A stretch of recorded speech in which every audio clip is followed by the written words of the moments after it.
just a laptop. You're like, record. You're touching my Apple computer like a goddamn Mac or like a PC, dude. You need to calm down. Oh man, I never thought this would happen again. It's been a while. It wasn't planned. It was.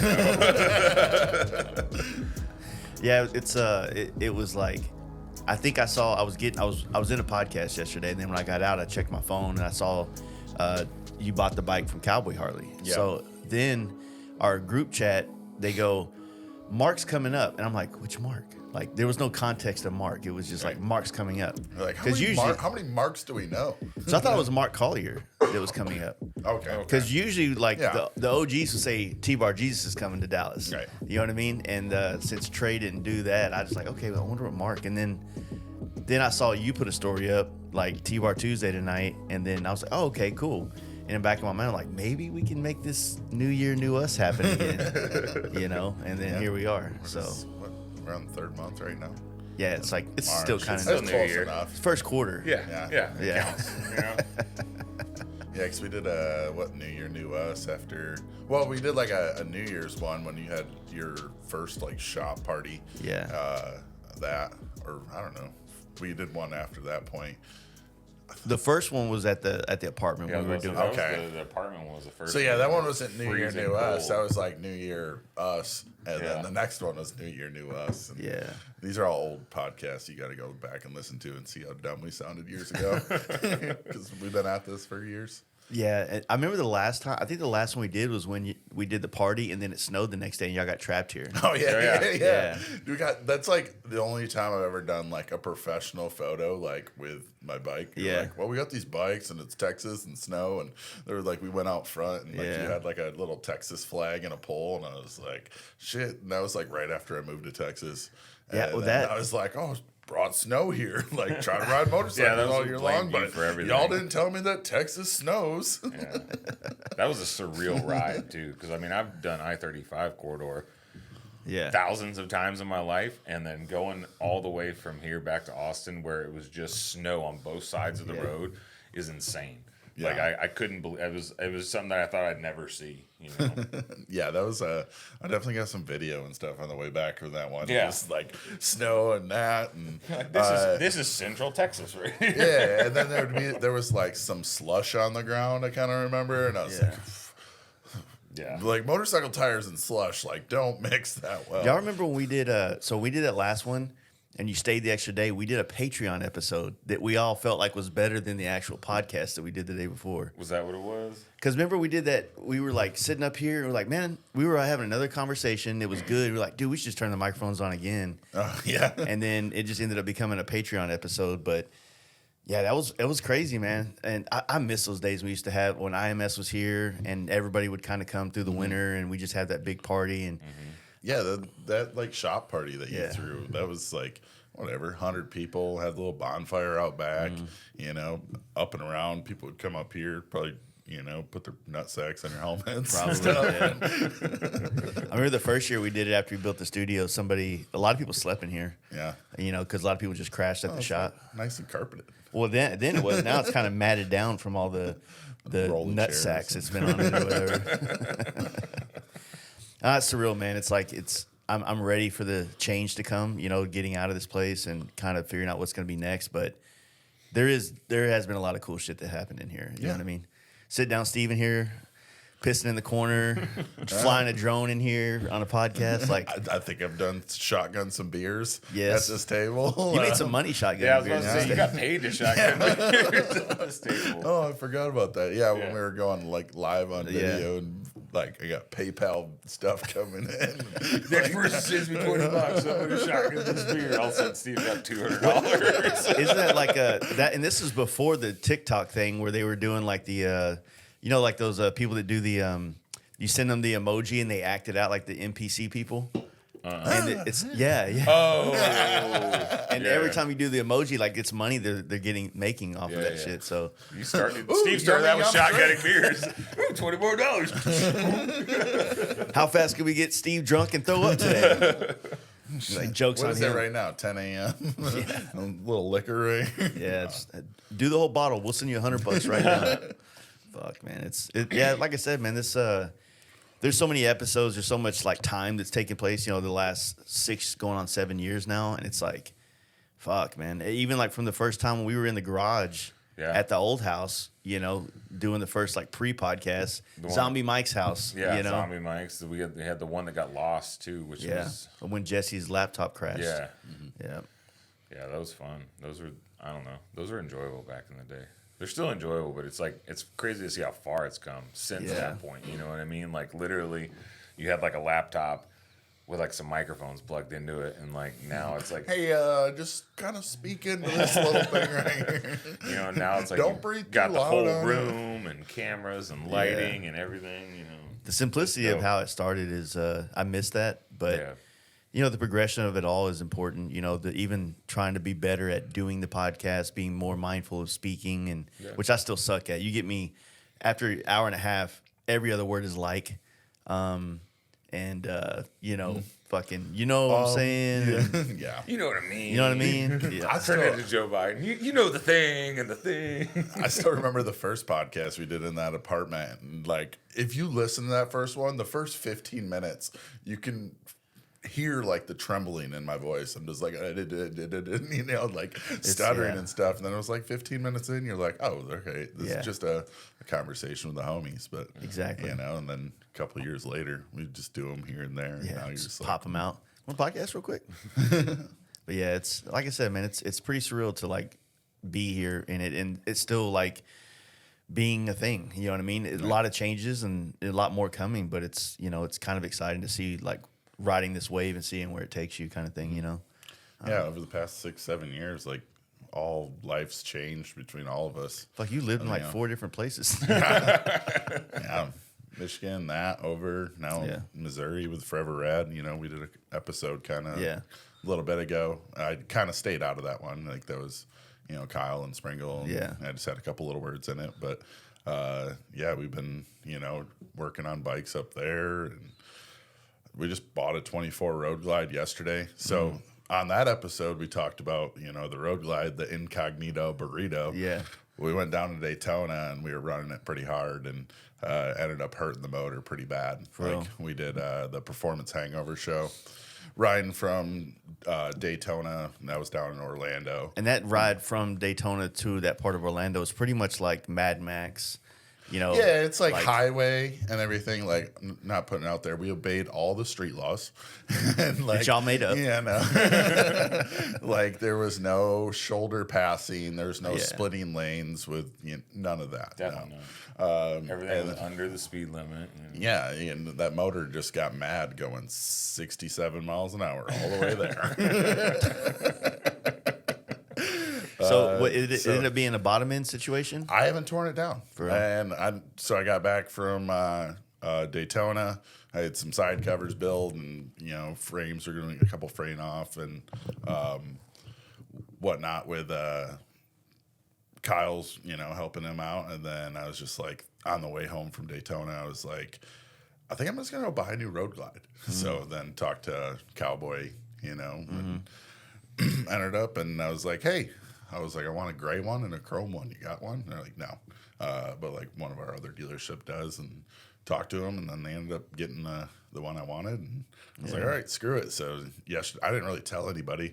Yesterday morning, I'm like, all right, I bought a plane ticket like Saturday, you know, and it's Tuesday that I'm going to go pick it up. So it was like, just flew down here, didn't tell anybody, and then it was like, you know, they took a picture, and I was like, all right, cool. And then we blasted up to Tbar Tuesday last night on it. And what made you want to get the new bike? You just feel like, you know, as far as, you know, things changing and, you know, all the new body stuff, you know, obviously owning Screamin Speed N Fab, like I want to come out, prototype some more parts. Like my other bike's so far modified that I can't be like, oh, can I take this part off and see if this fits? You know, I need a new stock bike to do it. And, you know, why would I go to a dealership right down the road when I can fly 1,000 miles away and ride it home? Because Cowboy and Tommy's our dude. That's who we get our bikes from. So so I was like, you know, I didn't even think about it. I'm like, plug. All right. Put the little, you know, running at the bottom right there.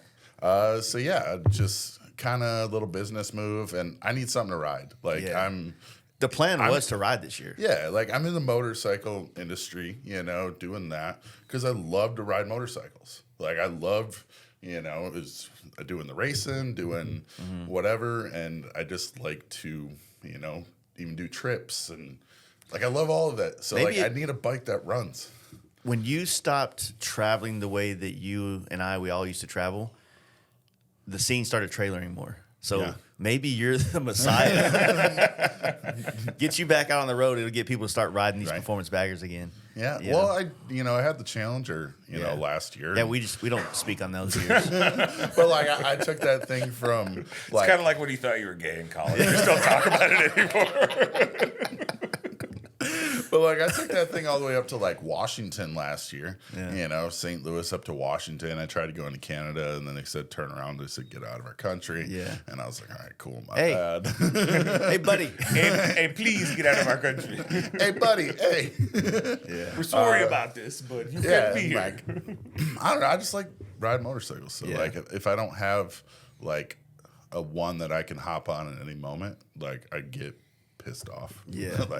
You know, and that was like a big thing that kind of sucked with racing the road glide is I tried to do like dance in between, and it was like sometimes you just want to like hop on a bike and you're like, I just want to go 50 miles. It doesn't matter. Yeah. I just like it's Tuesday, kind of mad, you know, just or whatever. Like I just want to go for a ride. Yeah. Like I don't need to go out and, you know, be the fastest. Like sometimes you just need to get to a couple stop signs and go, am I going left or am I going right? Yeah. You know, and when am I coming home? I don't know. So and it's important. I mean, that was the thing I didn't do a lot of last year, and you know, started affecting me mentally a lot. Was like I didn't ride a bunch. You know, last year I don't think I did a single event the entire year. You're like making babies and stuff. Yeah, I mean, I was doing important things, but raising kids. You know, it was like I didn't go to any events, and then on top of that, the blue bike just had issue after it dropped a valve, and then that caused more issues that were unforeseen when we rebuilt it the first time, and so then all the brand new parts that were just put on it took a shit again, and it was just like. It was like a defeated feeling, like, oh, great, so now I get to, you know, spend all this money again, order all the same parts again, to do everything again, and then I just wasn't riding a bunch, and, you know, Lizzie was sitting there, and she's like, you need to go do more stuff, you need to go see your friends, you need to go ride the bike, and I'm like, you know, I'm sitting there like, we got 3 kids at home, like, I need to be here. She's like, no, I got this, like, go get something together and go ride, and so... Like, I think it was like literally a week before Daytona. I was like, you know, I've got all these parts like laying around for this red FXR that I've got. Like, maybe I'll just try and swap the cases real quick. And it ended up being way more involved than just swapping the cases real easy, and had a ton of problems and stuff. That's for Mark. It always is. Like, you find something else. Like, you know. But you know, ended up. I don't think I bought anything. For the bike, like the motor, I literally had just everything laying around the shop. You know what I mean? So, why don't you start doing some swap meet stuff, like bringing some of that stuff out? Because I'm a hoarder.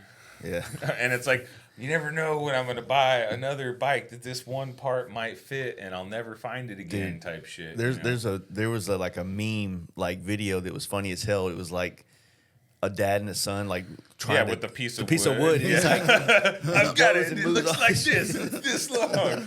That's exactly what I do. And I'm like, I've got this one part for this one FXR that it's gonna. It's crazy that my bolt drawer, I know about the specialty bolts that are in that drawer. You know what I mean? If I was up here, I'm like, oh yeah, fucking Torque said this would. I know where that's at. Like in my bolt drawer, that's just bolts everywhere. Yeah, it's like random shit like that pops in my head. You know what I'm saying? So. No, the getting out is like an important thing, but it's also it's a balance, right? Because if you're going to every event and then you're taking in everything at every event, you get burned out on that too. You know? Yeah, it's like it's the riding to the event that pallets you for the event, and the ride home that decompresses you right from the event. Right, you know what I'm saying? And like that's one thing I hate that I do to myself sometimes is like go into things where it's like you just try to blast there and get there as fast as you can.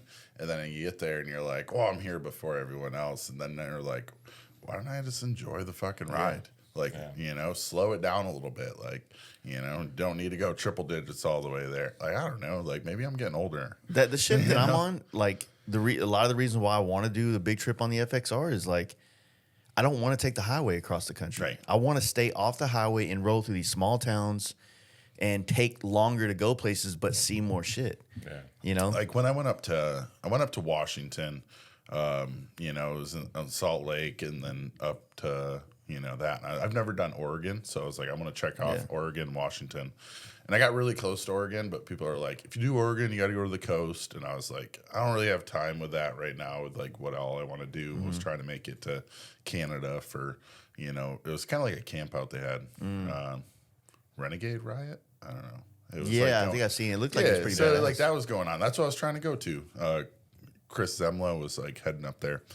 And then I got turned away at the border. So I'm up in Washington. It was like mid-July. Like it was beautiful summertime up there.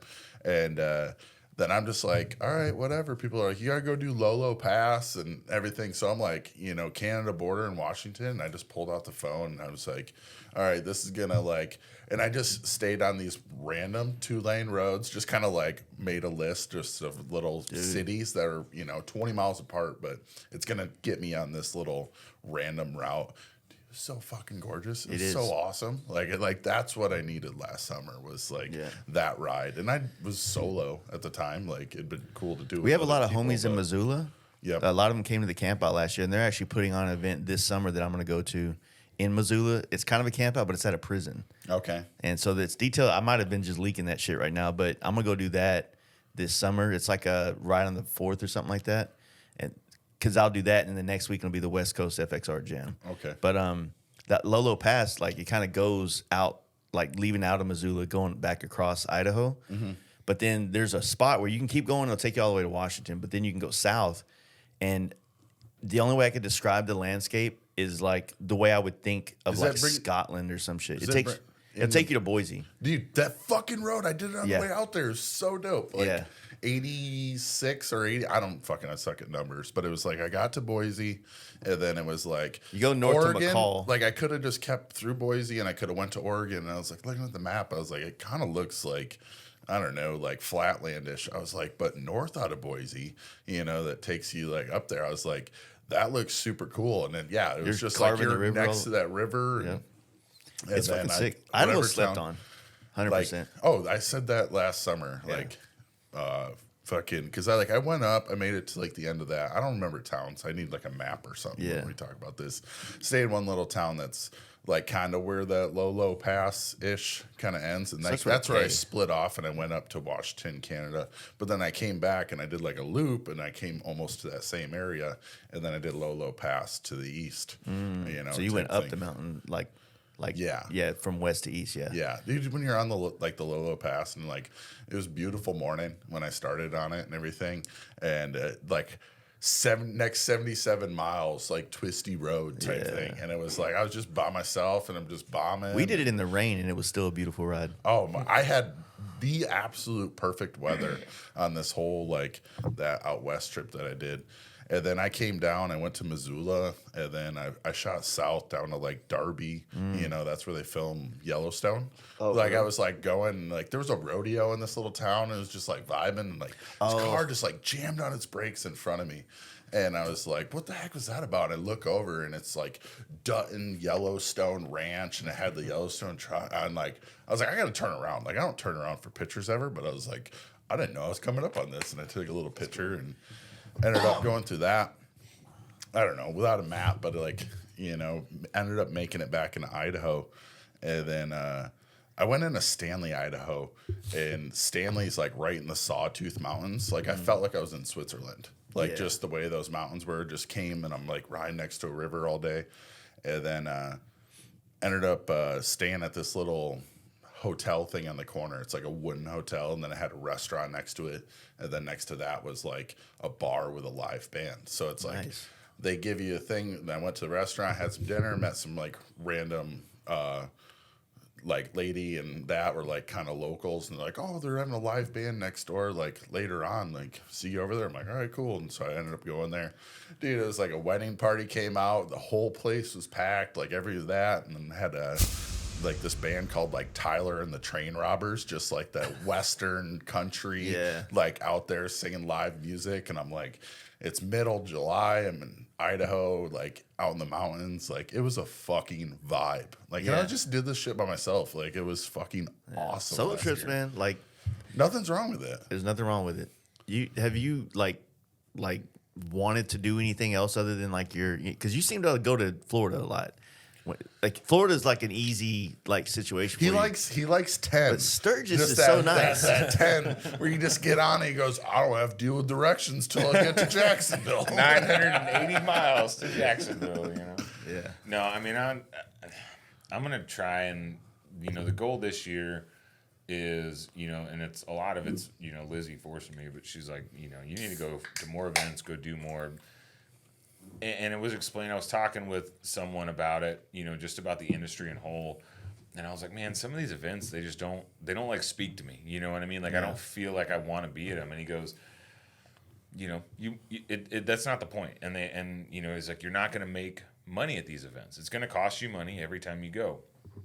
But what it is going to do is you're going to be involved in conversations. The more you show up, the more conversations you're involved in. Yeah. And then you get invited into circles. And then, at some point, the industry is going to flip over to younger people. You know what I mean? And it's kind of starting. Certain people are, losing their businesses or passing, Arlen Ness and Daryl and all these people. Like, it's flipping over to a younger generation. And he goes, if you want to be involved with how the motorcycle industry looks in any way, shape, or form, you have to be in these conversations and in these groups. And those things typically take place at these, rallies and events that are just... maybe not. Yeah, you gotta find your own purpose for them. Yeah, because like I don't sell parts or shirts or hats or anything like that. So like going to an event, it's not like I'm gonna make money at an event. It's gonna cost me networking. Yeah, it's 100%. It's like a networking thing. Well, I feel like it's a balance, right? Because I have Born Free California and Sturgis are the biggest networking events because Born Free California is literally almost everybody in the industry in a small, very confined space. Yeah. Like you're walking right, you're talking to Corey Ness, and then Russell Mitchell walks by, and then fucking Roland Sands is right there, and then it's like the owner of Progressive Insurance is over here, and there's like it's just industry out the ass, but it's people like they're not all sitting behind vendor spaces, right? Yeah. And then you go to Sturgis, and you start getting around those places, and the next thing you know, you're at Lichter's old show, which the motorcycles art, and now you're talking to more people in other parts of the industry. So it's like those two places are networking for me. Yeah. I love being at them, but then your campouts, your rides, like those are the fulfilling things that are more selfish about me wanting to do something for myself. Yeah. Like I'm not trying to be a fast life anything here. I'm just trying to be a dude sitting by a fire, drinking some beer, talking some shit. You know what I'm saying? Yeah. So it's a balance of all that shit, Yeah, and that's like one thing. Just I don't know, fucking the riding. You know? Like you don't need to go to big events. This year, like that's what I want to bring back is like I don't need to invite anybody when I want to go cross country. Type thing. Like nothing against anybody, anything, but it's like if you just hop on your bike and you got to do that selfish shit for you and remember why the fuck we ride motorcycles.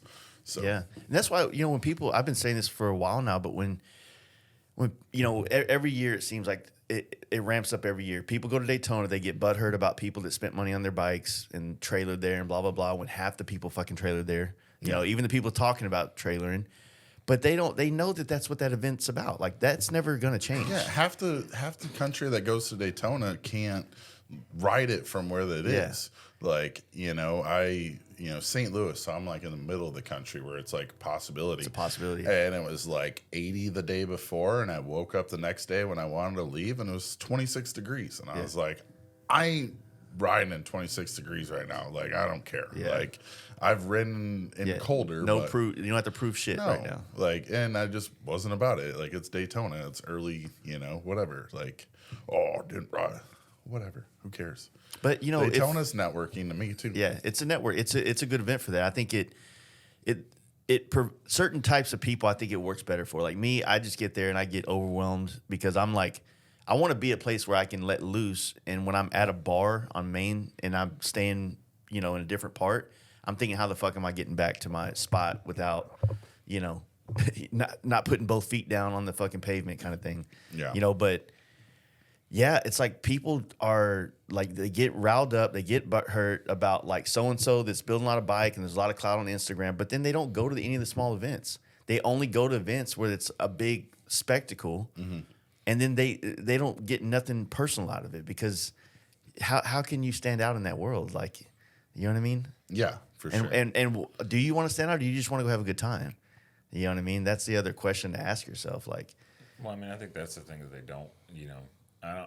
I think for them, the good time is standing out, and it's like that's kind of the issue. It's like, there were a lot of people who were upset with what bikes won what in Daytona, and it's like you're upset that the show bike won the bike show. Yeah, the bike that it's a bike show, so it's a competition of how good it looks and everything else. This isn't a fucking race. This isn't a fucking who rode the farthest. This is a bike show, and you're mad that the bike that won got trailered and has everything looking immaculate, but your bike that you rode 1,000 miles and have rock chips over and discolored fucking anodizing or powder coating that's chipping off didn't win. Like, well, it's a bike show. You could quit explaining my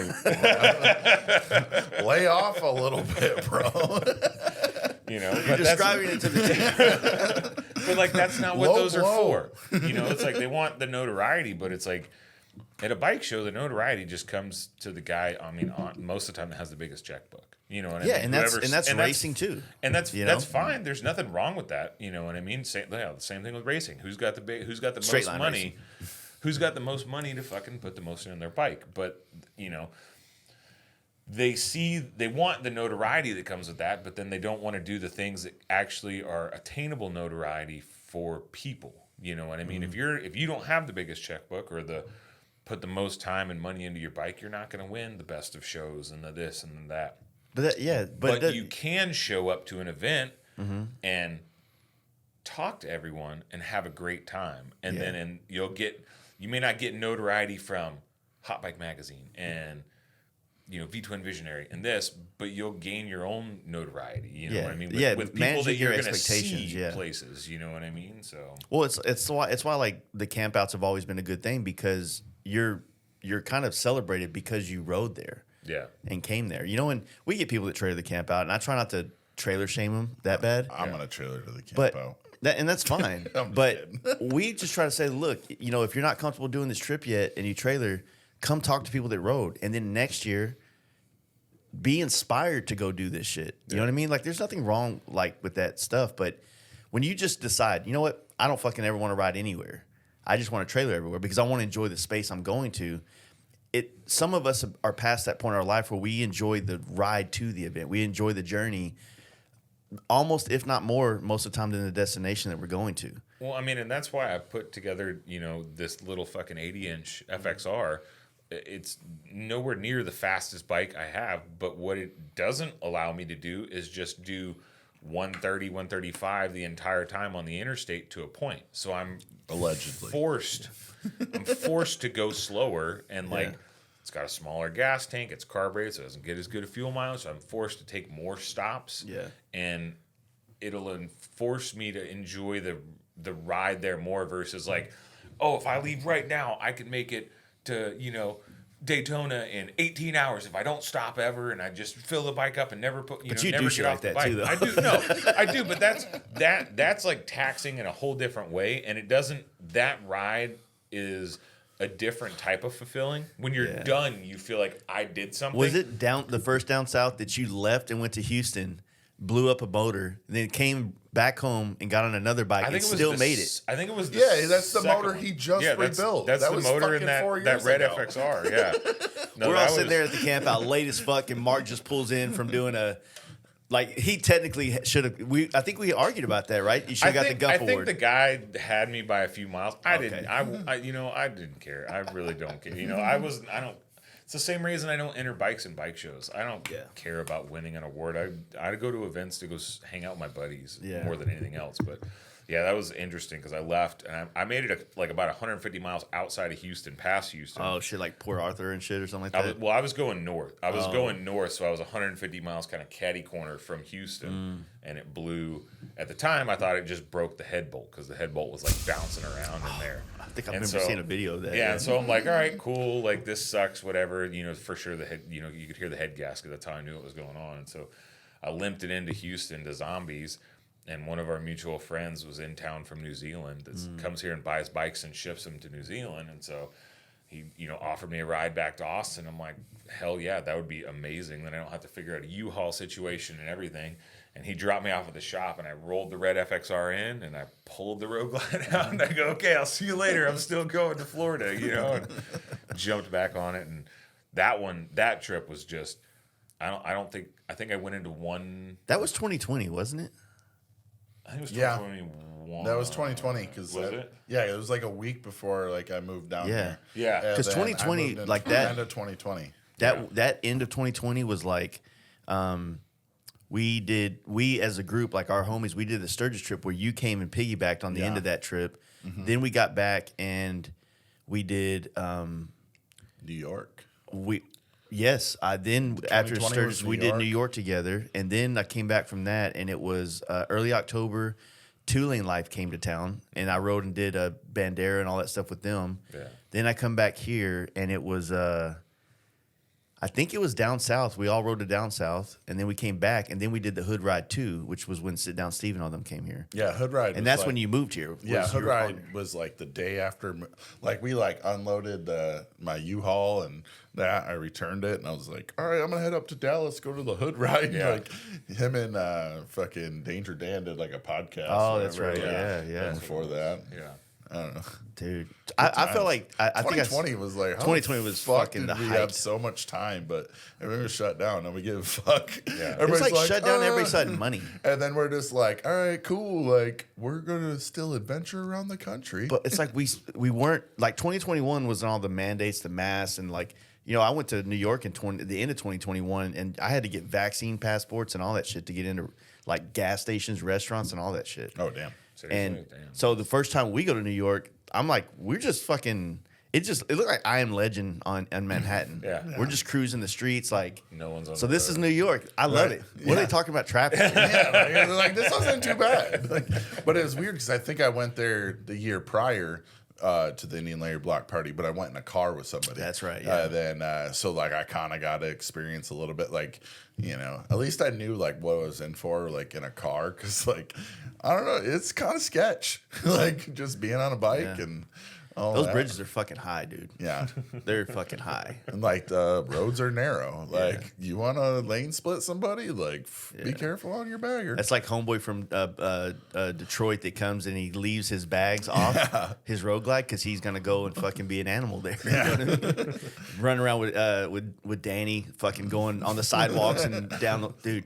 We've talked for about the rest so of my many times, life. I will never ever forget my first New York experience. Yeah. All the people that I met and the way that all the dudes on Long Island treated us, and at Chris Kutis' house. That's why my fucking dude. I haven't had pizza like L&B's since. You got to get the squares. We got the fucking round. The round was great, but Chris's house. Fucking, he had that potbelly pig out back. Yeah. It started growing tusks. It was like it was becoming feral, basically what it was. But man, just that experience, that podcast we did with Clem that night, and then you ordered all the Taco Bell. They're like, you want to go crabbing? Like during the middle of the podcast, where they fucking went out and like borrowed stuff and fucking went crabbing and shit and whatever. I'm looking forward to hang out with Chris. And fucking Scotty. You know, but they're both good dudes. But man, I hate to say it was the height. I know there's better times coming. There's more good times coming. It's just like being present for it all. But man, like everything that in whole 2020, trip wasn't planned. Yeah, that whole trip, like you came to Michigan because you're like, hey, I'm doing this. I got to do that whole thing, and then it was just like, hey, you down to go to the block party? You'd be like, I don't know. I got to call. I'll call Britta, see what's up. And then it was like 45 minutes later, you're like, yeah, I'm down. And like I was like, all right, cool. Like I just gotta check the oil on my bike and fuck it, let's roll. We did that podcast that next day with Bert Yeah, well, yeah, that we went and did a podcast, and then fucking after the podcast loaded up, and I think we didn't stop till Pennsylvania. Yeah, we got like mid through Ohio. Yeah, and I told you Ohio sucked. That turnpike or whatever. And there's cops that like hang out in the middle. So like I'm going like 2 over. I'm not even messing around. Yeah. I was like, and I could see him like getting all pissed off and shit. I had 131. I wanted to fucking go, dude. I had the 124, but I'm like that. And it was like, as soon as we hit Pennsylvania, I was like, all right. And I turned it up. Yeah. And then he's like, oh, all right, cool. I'm good for another 100 miles. I was scared though when we hit Pennsylvania because like, remember, you're coming off hitting a deer. Yeah. And now we're in fucking Pennsylvania and there's fucking deer everywhere. So I was just like scared that, Yeah. I've been lucky. I've never came close to hitting a deer on a bike, but I have clipped one here and there on a car. Mm-hmm. But I just couldn't imagine. That'd be fucking gnarly. Oh, yeah. Not fun. 10 out of 10. Natalie Kleiner went through a deer once. She told us about that. And then Dave from Madison went through a deer, but it ended up totaling his bike. But, he didn't go down. Yeah. So... He's a real rider.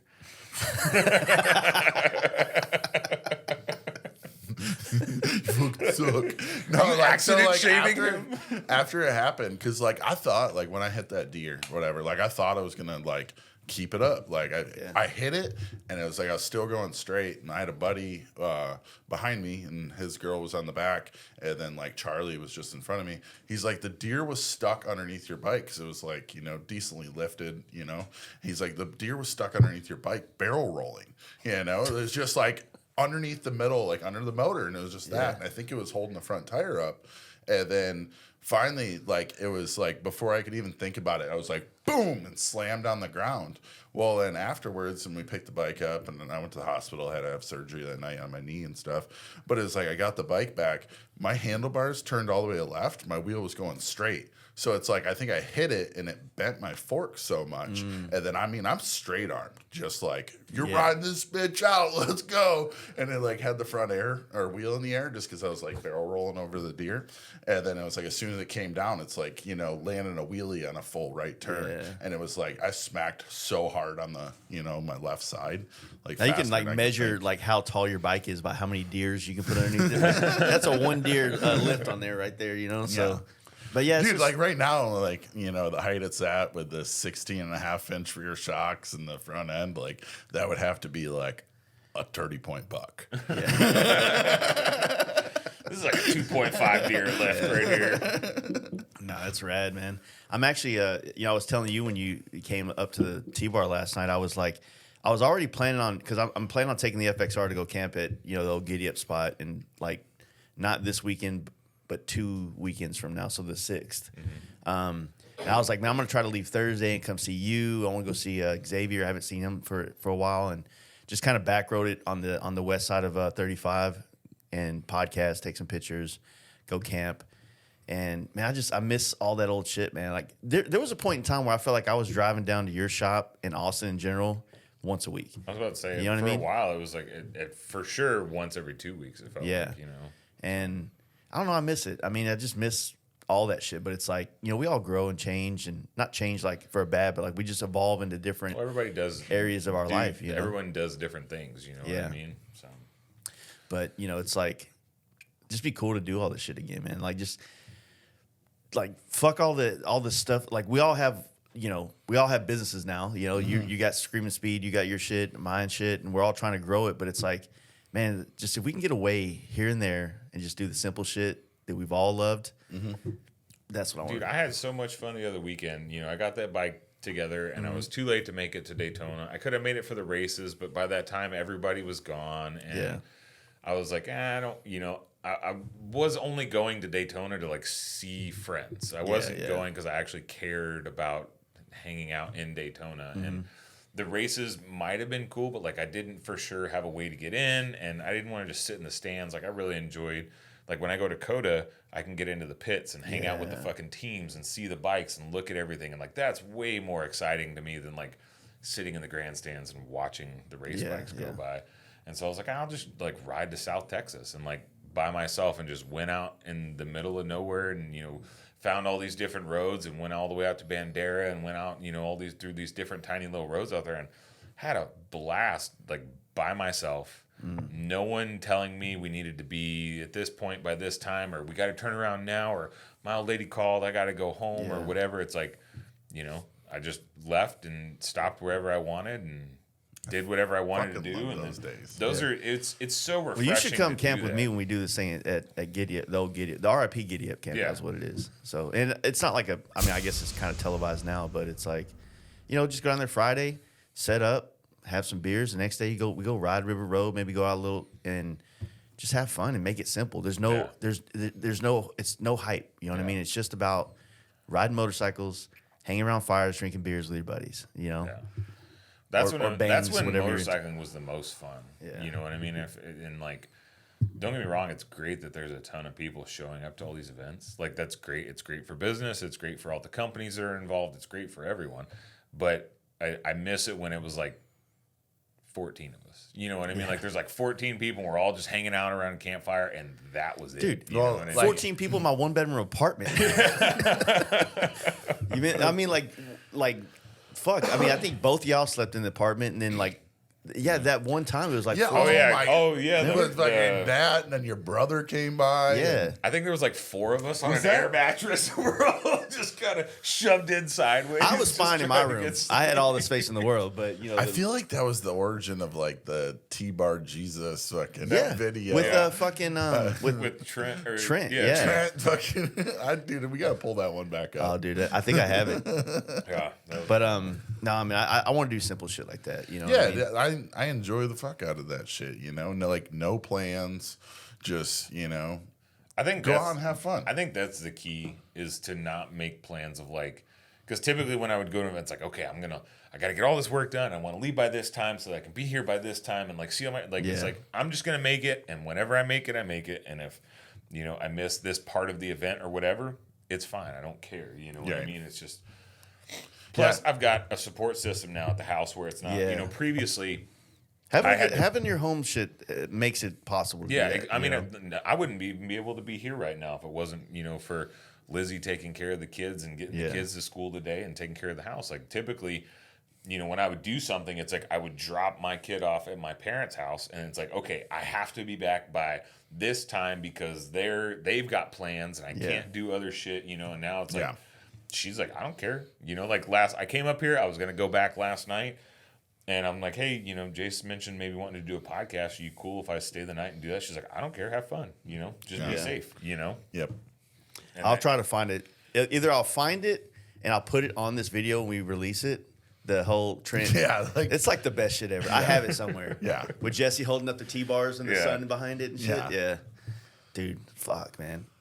But I don't know. We're really blessed to have all the stuff we have. And I think, not that I feel like we've taken it for granted, but I think that we have like lost, I don't know the right way to say it, because it's not anybody's fault. We just kind of all I just think it moved away from it a little bit. Yeah. It's not that we lost. We tried anything. different shit. It was like everyone started realizing that our ships are kind of drifting apart, and it's in a different direction, and everyone's in a different direction. It's not like we're all going in the same direction.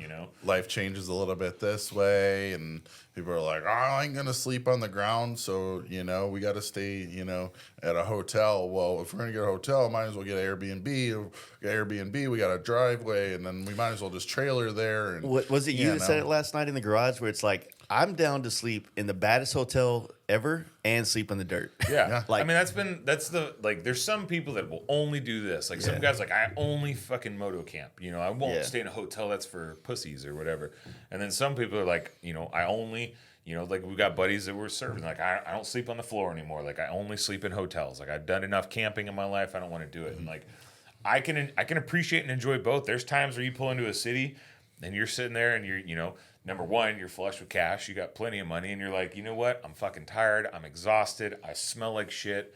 I just want to go find a 4 or 5 star hotel, get a really good fucking meal, a really good shower, and sleep on a really comfortable bed. And then there's times where you're like, it's 2:00 in the morning. I'm exhausted. There's a parking on the side of the highway. I'm just going to pull over there real quick and grab a quick nap next to the bike and stay warm from the motor for a little bit before it gets freezing cold, and then wake up and hit the road again. And both are fun, but you have to be to do those, you have to have the freedom to do them, which means that you don't have people that are like, I only do this, or I only do that, or I can't do this, or whatever. Yeah, to like putting stipulations like I only do this type of stuff. It's like, man, life is about trying new shit. Yeah. You know what I mean? And like going against what you feel like you should be doing. Well, it's not about going against it. It's just about being open to whatever happens. Let you it know tell what I mean? you Like what to that's do, like that was how we met. Yeah. It was like literally we went to an event in Phoenix, and I think I posted something on a Facebook group, and you were like, "Oh, I'm going too." I'm like, "Whatever." Like, I don't know who this guy is, but cool.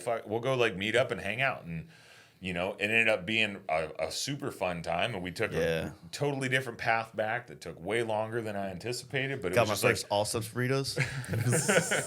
but it was just like being open to that was what happened. You like those? Fuck yeah, dude. Oh, those are It's funny terrible. you say that because literally that picture you took of me and that like when we were riding back down that spot. Yeah. So I'm looking for that video right now while you're talking, but Yeah. it's also like dude, I don't know. But yeah, every like, once in a while, just flipping through my photos from the last 7 years, I'm like, hell yeah, that was fun. Well, we fucking lived a great fucking life and adventures and all that shit past years that we've documented. I always find that the best times I had though were the ones I have the least documentation from.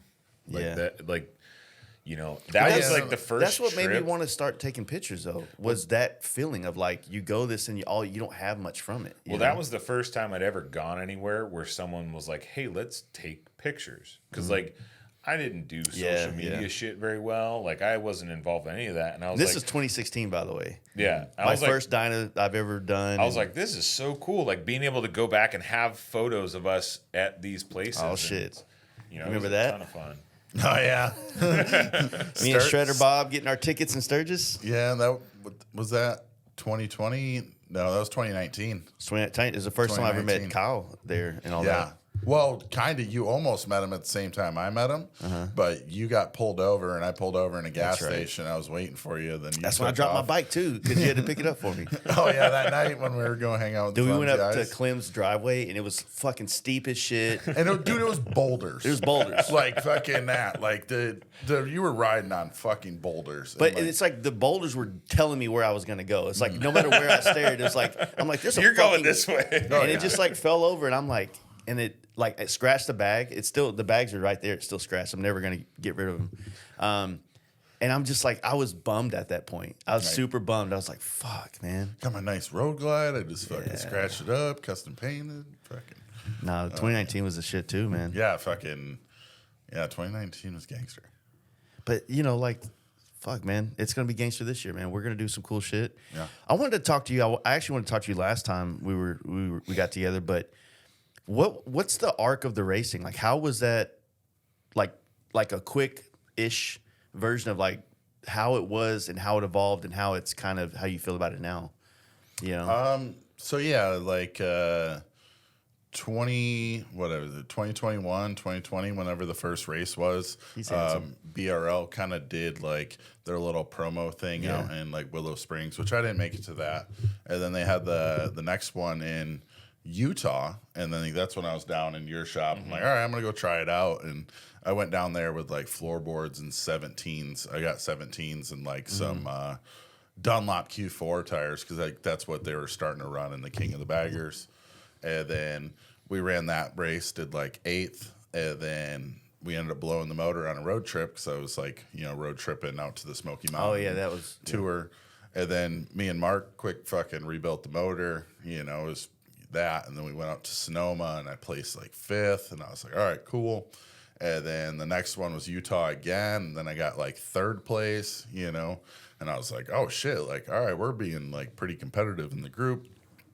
And then what was the one after that?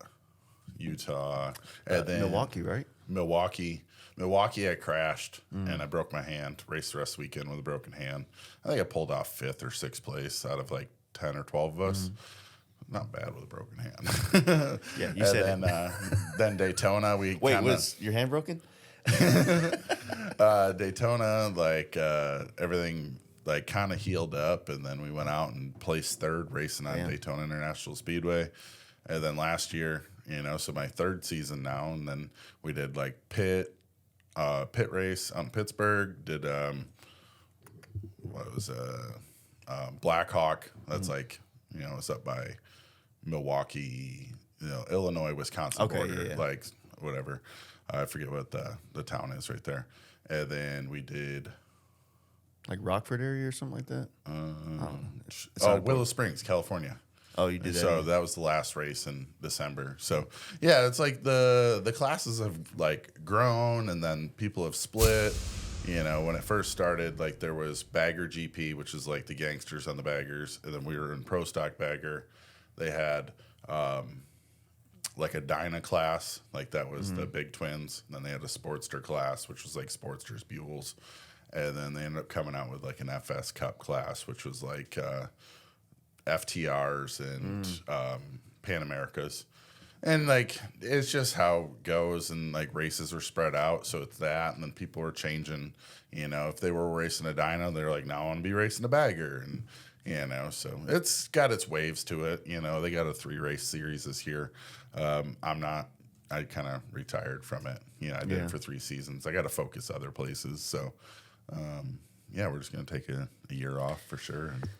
Yeah, I mean, it seems like it's just expensive, man. You know? Oh, yeah. I mean, it's not a fucking poor man's thing. That's for sure. Yeah. I mean, that was the appeal of it when he started and he went to the one in Utah. Is like that was like grassroots. They're like you don't even have to know how to race. We have a racers class set up. You come take the class the day before the race, and you can race. That was my first time ever on a track. Like people like go out and they're like, "Oh, you're a professional racer." I was like, "Nah, man, I just sent it."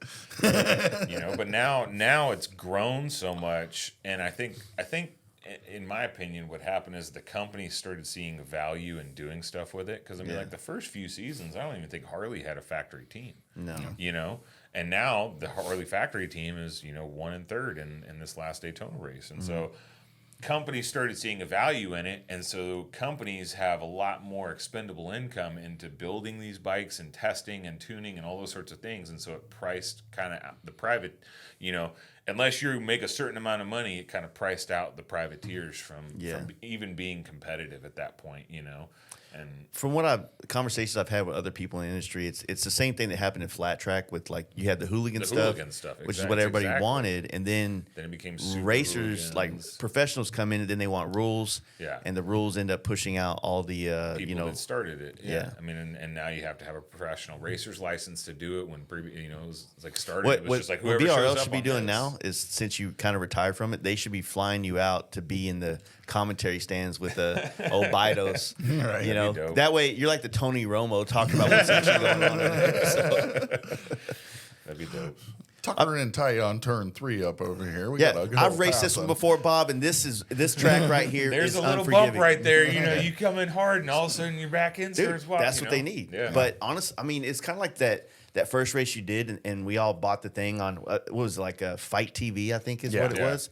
Dude, we were all here at the shop, fucking kind of bitching because we wanted to see you, but they were focusing on the leader with the video. But they didn't. They were a fight company trying to do a race, so they weren't following the battles. Right. Yeah. Because you were battling on that race with like back and forth from. Yeah, it was like wasn't it Tucker and you and who all was It was right you there? and was it Willie Pig? No, he got No, hired. that was he was in the front. Yeah, Yeah. that was they were focusing on Logan because of his dad's heritage and stuff like that. Yeah. Like the very first race, like I ended up in 8th or whatever. So it was like 6th, 7th, and 8th. Like we were all kind of swapping some the position. whole time. You could like see it in the background as they Yeah, were, 'cause he like, had that fucking blue teal colored bike out there. You can just Yeah. kind of see it. So Yeah, and like that was one thing, not to like whatever talk shit on it, but it's like the production value. Like the first one they tried, like Sonoma, when we went out there racing, like Sonoma, I got a shit ton of coverage. Like that one, I was but you were fighting with the PM bike, I think, on that one, right? the PM bike it ended up being for like we were between 4th and 5th place. Yeah. Because they had like Benny Carlson way out front, like Arnie and Wheelie Pig were 2nd and 3rd, and then I was fighting for 4th to 5th. And like that one, the fucking coverage was awesome. They had a little commentary. And then it just seemed like, I don't know, like So then the next race, I get into Utah, and like I put it on the fucking podium. Like I am stoked. Like do that. They do a fucking interview, and then I see the shit later on, and I'm on an interview. Like the camera is 125 foot away, like looking through a fence. Like I had a camera like 6 foot in front of my face, but like they didn't even have like like my little interview is like the audio, but and like.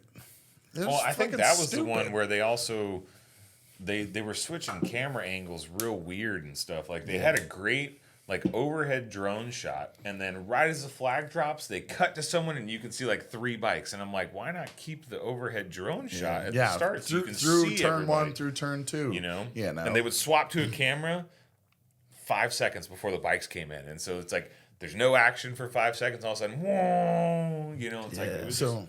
And then, like, with racing, so, like, I learned all the racing, like, you know, just being there and, like, them kind of explaining it. And it's like, when you get called out to race in the track, you know, they're like, hey, you know, first call, second call, third call, you know, type thing. And, like, you better get out by a certain point or you're not, because you'll get, like, a sighting lap. You know, like, you go out, they say, all right, cool. You can go sight out the track, be like, hey, there's some dirt in this corner, you know, like you're taking a little slow or whatever, you know, and then you go up and you line up on your grid.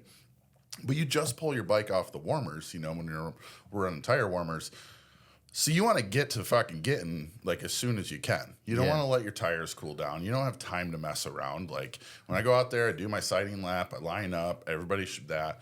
And then it was like they try to do like some production shit with, you know, the thing and like showing everybody like, you know, the NFL type thing. Yeah. My name's Steve Chamberlin. I'm Screamin Speed N Fab. And I'm riding really fast today. Fucking whatever. But it's like doing that, and it was like that race, and it was like, dude, we're sitting at the line for fucking 5-6 minutes, just bikes idling. I'm fucking sweating. You know, my tires are getting cold, like just for the TV production. I'm like, what the fuck? Like it was. I dealt with like a lot of stupid shit, and it just wasn't getting better. You know, throughout that, like somebody needed to just fucking understand how. Well, that's shit the worked. bummer, but the fact that like the King of the Baggers and the BRL are like competing, you know, because it would be amazing if the BRL was like a feeder league into the King of the Baggers, and they could get advice on how the production value works, on how to run everything from Moto America that has it down to a T. You know what I mean? Like when we were watching the races in Daytona this past weekend, or, you know, 2 weekends ago, whatever it was, like it was great production. Like they were clearly showing everything that was going on, and it, you know, it wasn't just like, why are they doing this? Why is this happening? Why is this the angle that they're doing? Why aren't they showing this that's going on? You know, it'd be awesome if they all, I mean, I understand why they don't, but it'd be great if they got along. Yeah. Well, I mean, I've been saying since day one, like I think it's good having two, but they need to try to be two different things. Right. Like you said, maybe the BRL is kind of like the minor leagues to the King of the Baggers. I mean, that's what, you know, in my mind, it would be fantastic is don't, you know, I don't know how pro cards, if how you would do it or whatever, but like, once you go to King of the Baggers, you can't do BRL anymore. It's like, you know, you can't go play in MLB and then play in the minor leagues. You know what I mean? I mean, it makes sense, but there is a pride thing that's going to come into play where both of those it's 100% two a entities pride are thing going and to a business thing, and, you know, all the how everything went down after that first exhibition. You know? But it'd be great if they got along and it had that where it was like the BRL has like a couple of classes that are more open to like the stuff that Steve did where he first went out there. He has no clue what he's doing. He's on there. Maybe a couple of classes that are higher up for people that don't want to risk their bike and their body with people that have no clue what they're doing on the track, but aren't quite at the level of, you know, King of the Baggers. If you set it up that way, then the BRL can be a place where, because to be in King of the Baggers, you're going to have sponsors, like real sponsors. Not big like, sponsors. Hey man, I'll give you $250 for this race. Like no, like swing arms $15,000. Yeah, I need if I'm going to race for your company, then this is like we got to build a bike or we got to take this bike. Or, you know, it's got to be real money. Yeah, and it's kind of weird because, and not to kind of change the subject, but to kind of just talk about how sponsorships are kind of changing right now in a lot of spaces. A lot of people, a lot of brands have gotten so used to the influencer affiliate link, kind of like nobody's getting a paycheck, but if I sell 100 fucking of these with your affiliate link, then I'll get 5% of the profit. You know, and all these kids, they're like, oh shit, I'm sponsored. Like, no. you're selling products for somebody, dude. Yeah, you're a salesman. You're selling. Yeah, you're not sponsored by shit. Yeah.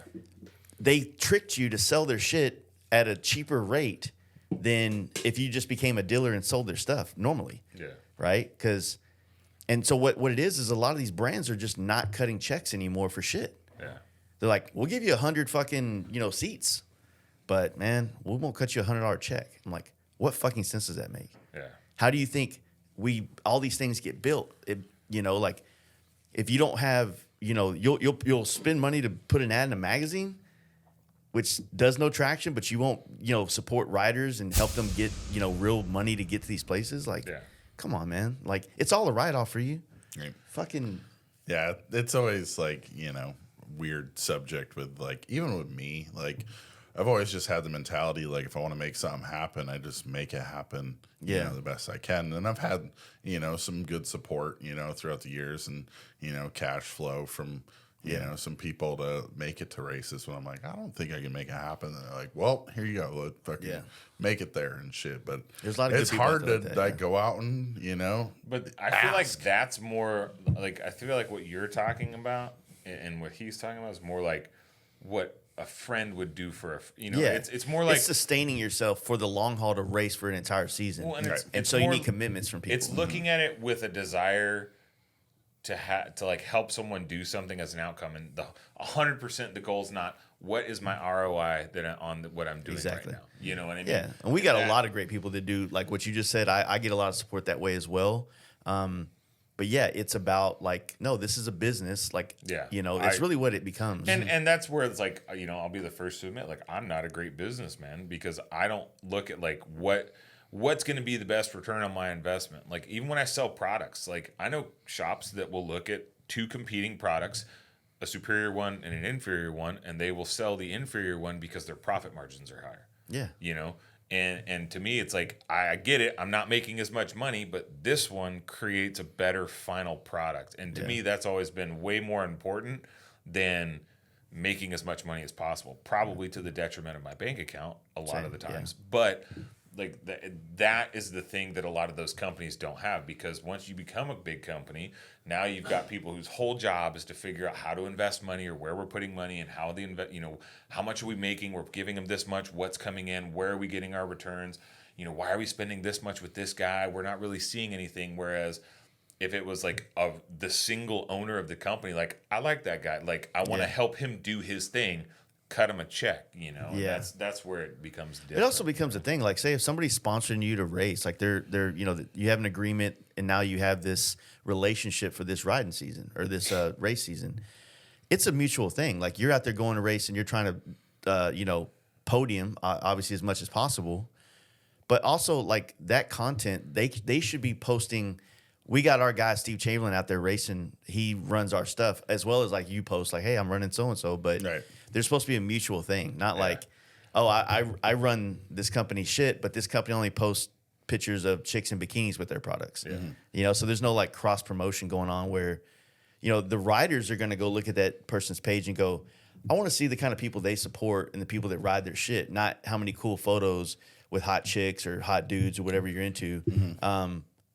Put their shit on, right? Yeah, whatever you're into, right? Yeah, like I got a bunch, just like business wise on like Instagram. I got personal page and then got business page with Screamin Speed N Fab, and then it's like, if I see somebody like running my products and then that, and I'll just share it to my story where I'm like, all right, do that, tag their name, and then you get a message back from like, oh, sorry, I didn't tag you.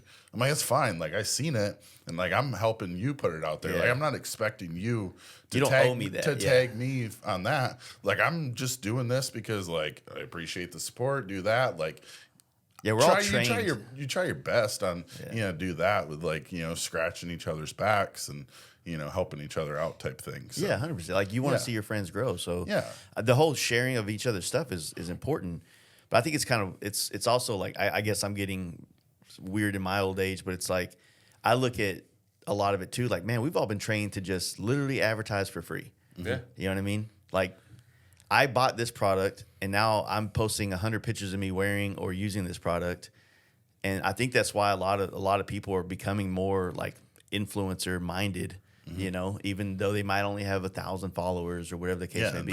That fucking dopamine you got for the first time when like a big company like shared something of yours. Yeah. And you're like, they're seeing what I'm doing. Yeah. You know, type thing. And then you like. In like 2016, it might have been like the person that owns the company. Yeah. But now it's like a third-party company that's running all their social media because most of the big companies completely got off of it and just they pay someone $1,000 a month to run social media pages now. You know what I mean? Like I still remember like 2018, was out in Sturgis and had like the white bagger and then the Olin's inverted front end. And I wrecked it in the campground. I only had one bag and had like Mount Rushmore, the side view in the back. Like I was in like a little side parking lots where you see like the side of the head, and like Harley Davidson shared it on their story, and it said these views, and they took it from the side with the missing fucking bag.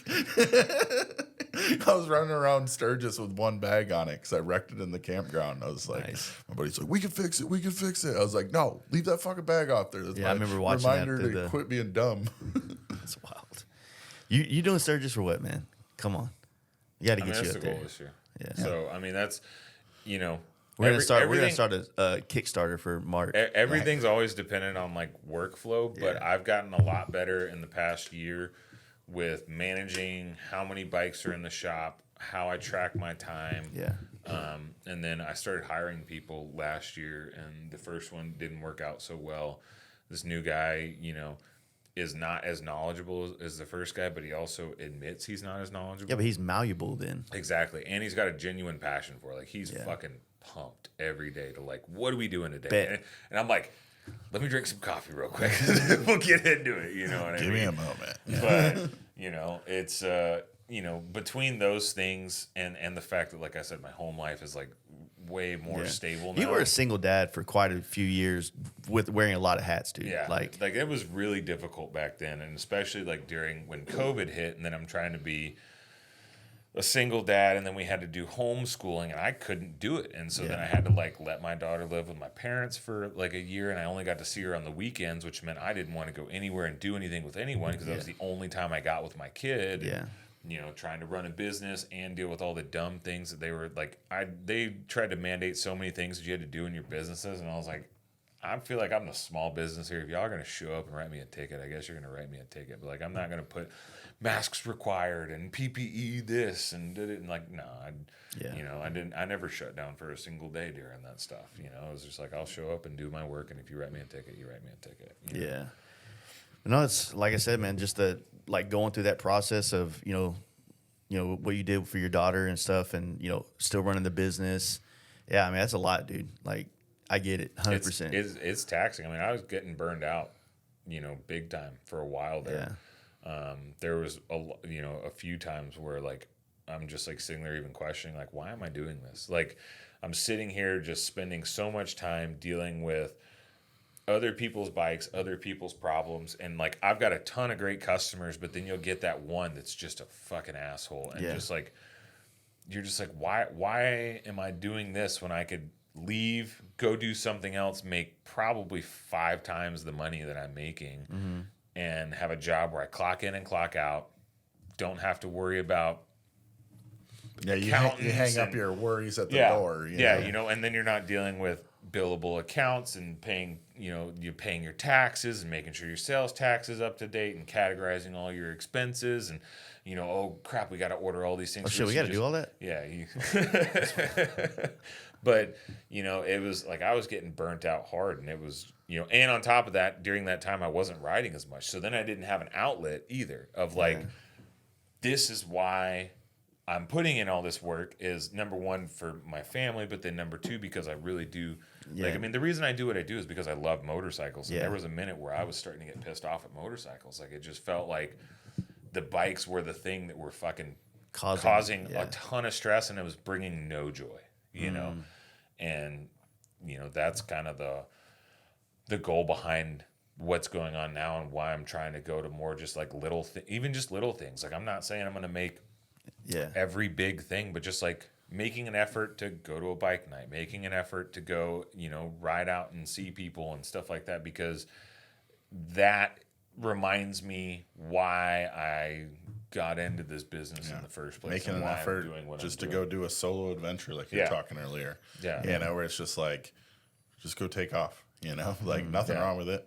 And honestly, the stuff by yourself, to me, is like the most resetting. Yeah. Because, you know, when you're with a bunch, like if you're with maybe like one or two other guys, it can kind of be that way. But when you're by yourself, you're like, you're not worried about, okay, is this guy good on gas? What's he doing? Where's he at? How far behind me is he? Is he okay? Like, what's going on? And, you know, you're like, oh, if I go around this guy on the shoulder, is everyone going to be able to make it? Or, you know, do we need to stop here? Can we make it to the next? Like, when you're by yourself, you're literally just like zoned out, and you're just like in tune with the bike and not paying attention to. You're like, I'm cool going with the cruise set at 90, you know, or 80 or whatever. You're like, I'm fine with it. I'm not, you know, slinking off somebody. Yeah. You're just like, you're just rolling. Next thing you know, like, you're zoned out. You're just kind of like, oh shit, man. Do that thing that happened last week, you know, like, if I change this, nah. And it's like you just dig a little deeper. And next thing you know, you're just like, all right, I'm ready to go home now. And you get the benefit of both sides of zoning out. So there's times on a solo ride where you're just going to be on long, straight roads. Yeah. And you get some real time to dig into what's going on in your head or whatever's going on. Mm-hmm. But then you get into the spots where you're constantly hitting a bunch of fucking switchbacks if you're out riding somewhere that's beautiful and you have no room in your head to be thinking about anything else. And you can clear your head completely. You can bury in the moment. Just focused on this bike, this road, this turn. You know what I mean? And it's really nice to be able to do that by yourself and just reset everything that's going on in your brain. Yeah. You know? No, 100%. Yeah, it's I've kind of been balancing out like at least some kind of solo trip every year, and you know, then obviously having the homies where we do our big trip. It's like it's good to go on that because I don't have to think as much as well. Yeah. It's kind of like everything's planned out. We know where we're stopping. We know where we're going. I can lead or I can fall back, whatever. So it's kind of that the way that works is awesome. Solo trips, man, it's just like the other thing I want to see where this road trips. Mm-hmm. There's no expectations. Yeah. You know what I mean? Like if you go with a group of guys, like that was part of the thing. I don't know if it was the last camp out I went to, maybe the one before, but like you go for a ride and then like when Steve and I would show up, there's this like expectation of like you have to fucking rip. Like there is no option to take it chill. Like if we're waiting to ride with you guys and we're gonna rip as hard as we fucking can and we want to see if we can. That was the beer thing with you for a while. Everybody wanted to like get a picture with Steve shotgunning a White Claw kind of thing, you know? Right. You know, and like not having those expectations of how this thing has to be is the best part of those things. Well, I mean, Jaden dealt with that too. Like, you know, you build up this persona through like you get podcasts or through online. Jaden, you have to see his balls. Yeah. And you don't get to be any other version of like who people have seen you through these channels in real life. And if you're not that, that dude's kind of like an asshole in real life. I'm like, no. You know, it's just like, I can't get fucked up every time I go outside, you know? And then, like, sometimes I'll get, like, where I feel like people think I'm, like, standoffish, like, you know, like, at a big event. And it's like, shit, I made it there. Like, I worked fucking 90 hours a week for the past 3 weeks. Yeah. And then I blasted here and I made it here and I'm tired, you know, and like maybe I'm not, you know, as sociable as you think I am. And dude, I'm a fucking shy person sometimes. Yeah. Like, you know, just get like, and some people don't see that because they're like, you know, they seen like the YouTube stuff that I've done and that. Do you know that I'm in a garage by myself when I'm doing that? Like, you know, you're talking, but you're just like hanging out by yourself. And, you know, so like, I'm not always the most like out there sociable talking person. Like I'll be in conversations, but I might be the quiet one in the conversation. Yeah. You know? Well, and then on top of that, we all tell stories about these trips or we did all these things, but we're also with our friends. And so then you go to a big group of people where maybe you don't know as many people, you know what I mean? Or you're just meeting them all and they expect you to behave the same way because it's this weird thing. That's the persona that got painted. We've been in we've been in their ears and we've been on their feeds and they've been watching and they feel like they're a part of it, but you have no clue who they are. You know what I mean? And so they've listened to the podcast and they've seen what you're doing and they're super stoked and you're like, who are like, where do like, I don't know you. How do you know my daughter's name? Like it's just weird stuff like that. Yeah, disconnect, right? But and it's great, but it was something I was not prepared for. Like I was nowhere near prepared to have people I've never met like come up and be like, oh, I know you and you do this and that, and it like fucking, it was like a slap across. So the face. Mama Tribe was like a conscious effort to be very personable to everybody that came up to me and conversate, ask them questions, get to know these people.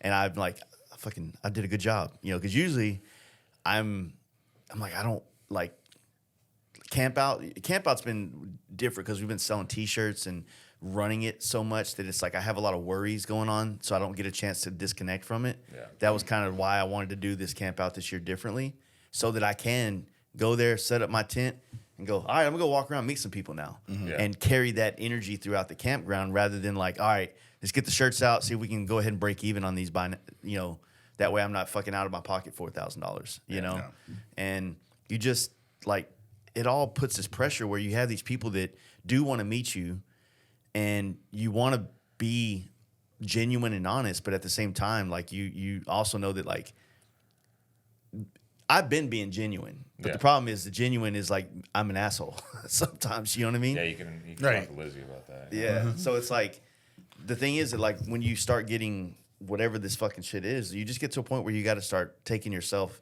out of it enough to realize that it's also probably hard for that person to walk up and say something to you. Yeah. You know, because I was kind of talking about this on yesterday's Garage Talk episode. I've been in the most awkward situations in my life within the last couple of years, even this year, walking up to somebody that's on another level in this industry than I am, and me not fully being prepared to open up a conversation, but trying to. Yeah. And it just kind of falls on your face. I'm like, well, big gulps, huh? You know, just try to make light of it or some shit. Yeah. But it's awkward. And I realize that what might be what it is for people sometimes. So it's like, when I see them making an effort, I try to eliminate the... Well, and the other thing, too, is, like, I was raised differently. And I don't want to say differently, but, like, when I grew up, my dad always taught us, like, famous people are just people, too. Don't show them anything extra. Like, don't freak out. Don't whatever. 9 times out of 10... Don't move too fast. Well, 9 times out of 10, they'll respect you 10 times more if you just have a normal conversation. You don't walk up to them. You're like, oh, my God, you're Michael Jordan. I fucking love you. You know, whatever, whoever it is. You know what I mean? If you're just like, hey, man, cool. Like, I like what you did. Like, that was awesome. They just want to be treated like people, too. You know what I mean? They're sitting there. And so that's how I was, like, taught to handle, you know, people that are famous or you look up to or whatever. And so I never even experienced on my, like, being the person that likes the person side of, like, oh, man, I love you. Can I get a picture with you? Or, like, you know, whatever. And so, like, it was just a total. Well, did I ever tell you the Warren G story? No. Oh, so Warren G, fucking regulators, whatever. Yeah. It was a clear black night, dude. So my dad was at like a little local bar, you know, that he goes to. It's like a little bar and grill. And apparently like Warren G was in town and fucking and like sits down next to the bar or next to my dad, like at the bar, and just talking to him. I think my dad was having a bad day, so he's kind of like opening up to this, you know, random guy that's sitting down next to him, and then people like started coming up like, oh my God, like it's Warren G, like fucking want a picture. And then he goes, can you just leave me alone? I'm trying to hear about how bad Brian's day is right now. Fuck. That's my Warren G story. It's kind of funny. That's just pretty cool though, man. But yeah, like my dad didn't know anything. He didn't know who it is. He told me like later on. He figured it out. He's just having a conversation at that. But then, you know, the guy. But that's he probably appreciated that so much more. Yeah, where he wasn't like, if your dad's like, oh my God, regulators. You know, it was like a little simple normalcy, you know. Yeah. And then that reminds me of like there was like a interview with like Brad Pitt, you know. Imagine being Brad Pitt. Imagine being like so famous to the point like, dude, you can't walk in the fucking gas station without someone being like, oh my God, like, and bringing something up. And then like they asked him a question. They're like, what would you do if, like, you know, you weren't famous, you know, type thing, and you like see his eyes like light up, where it's almost like he's been on such a pedestal in front of some, like, if you could walk outside and like no one notices you, you know, that sort of thing. Like, I don't know, it's kind of crazy to think about. We actually talked about that last time Oliver Peck was on here. He brought that same thing up because one year he went to Born Free and got mobbed and then had to leave. Yeah. Because, you know, everybody's like, I got to make Brad Pitt know I'm here. Right. I need him to know me. You know what I mean? Yeah. It's like a weird thing, but, you know. But, I mean, the other thing that the social media world created, like, all of us micro-known people, right? You know what I mean? Like, Yeah. we're not all supposed to be known by fucking 50, 40, 30, 20,000 people in the world. Like, that's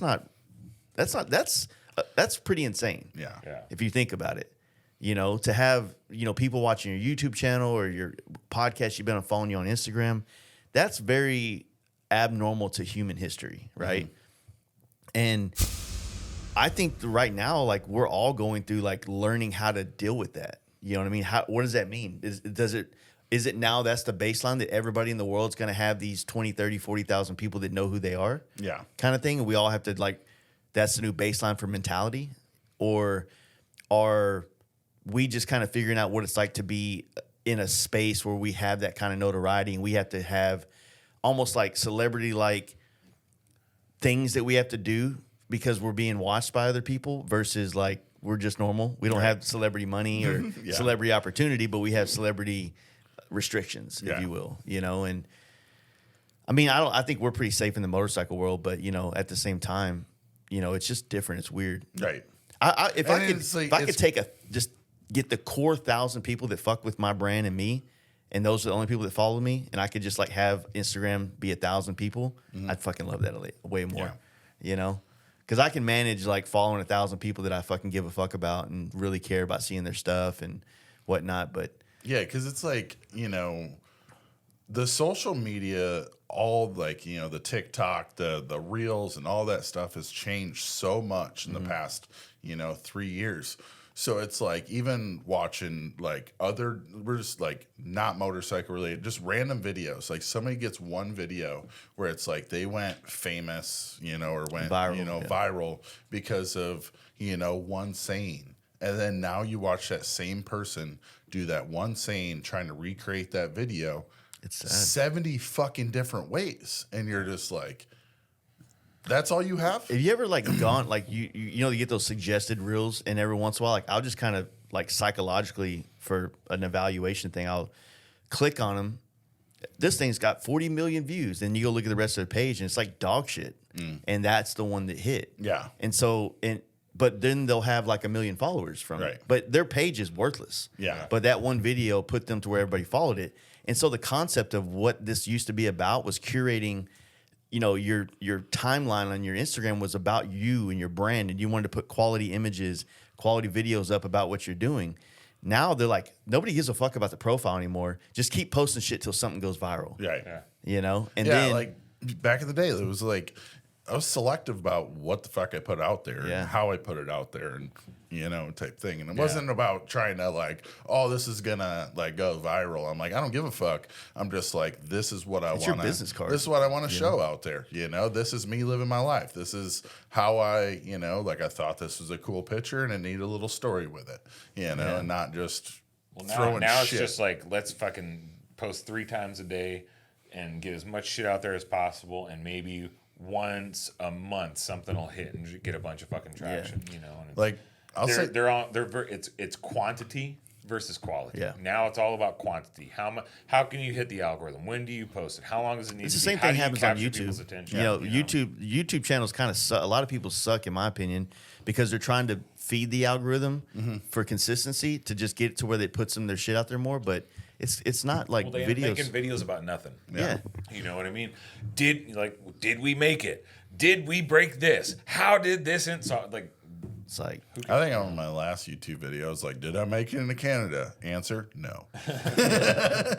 spoiler alert. like with Instagram, like we kind of talked about this last night, and I think like the biggest thing I honestly think when it started going downhill was when you could share stories. It was like every time you tag someone in it and they could share a story. Like I'll have people tag me and stuff. I bought the new bike yesterday and that, and like I could share it and you could see the same photo with people sharing it. Like nothing against it, like cool that you like tagged me in it, but I don't need 6 stories in a row of the same photo that I just, oh, this person shared it. This person I never understood this that. person shared it. You tag me, I repost it, and then you repost the thing I reposted on your page. What the fuck was that for? I don't know. That's just people just trying to like, we're friends, high five. I've done it before with post inception where you see how like that, but how far it goes. You don't resize it and it just gets smaller and smaller and smaller and smaller, and then it's funny.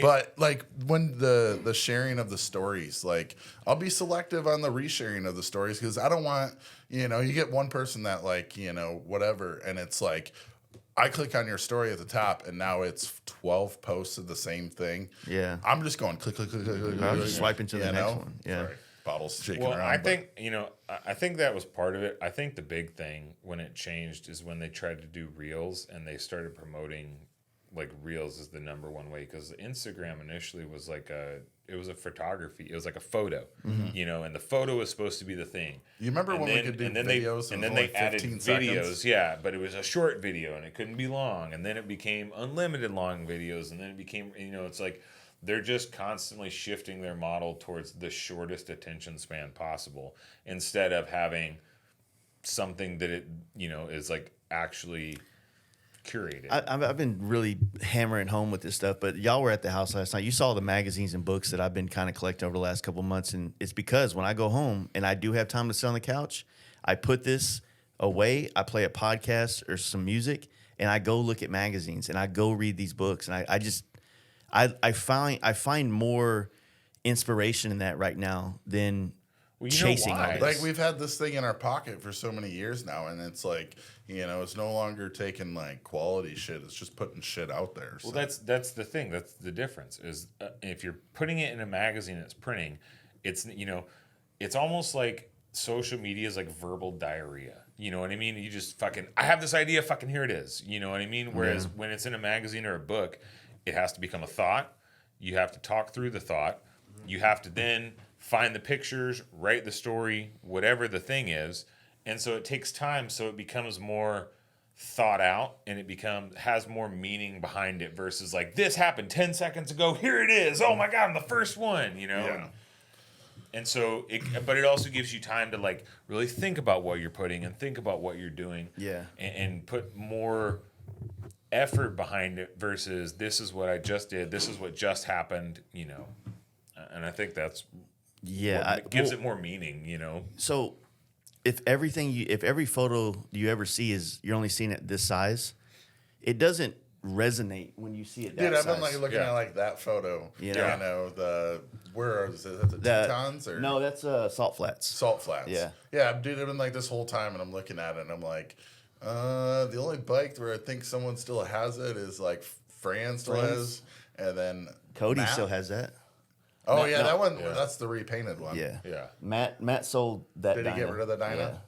I was gonna say that bagger's gone. Part of it's that Fat Bob's gone. Yeah. Yeah, that's the one you tipped over, right? Yeah.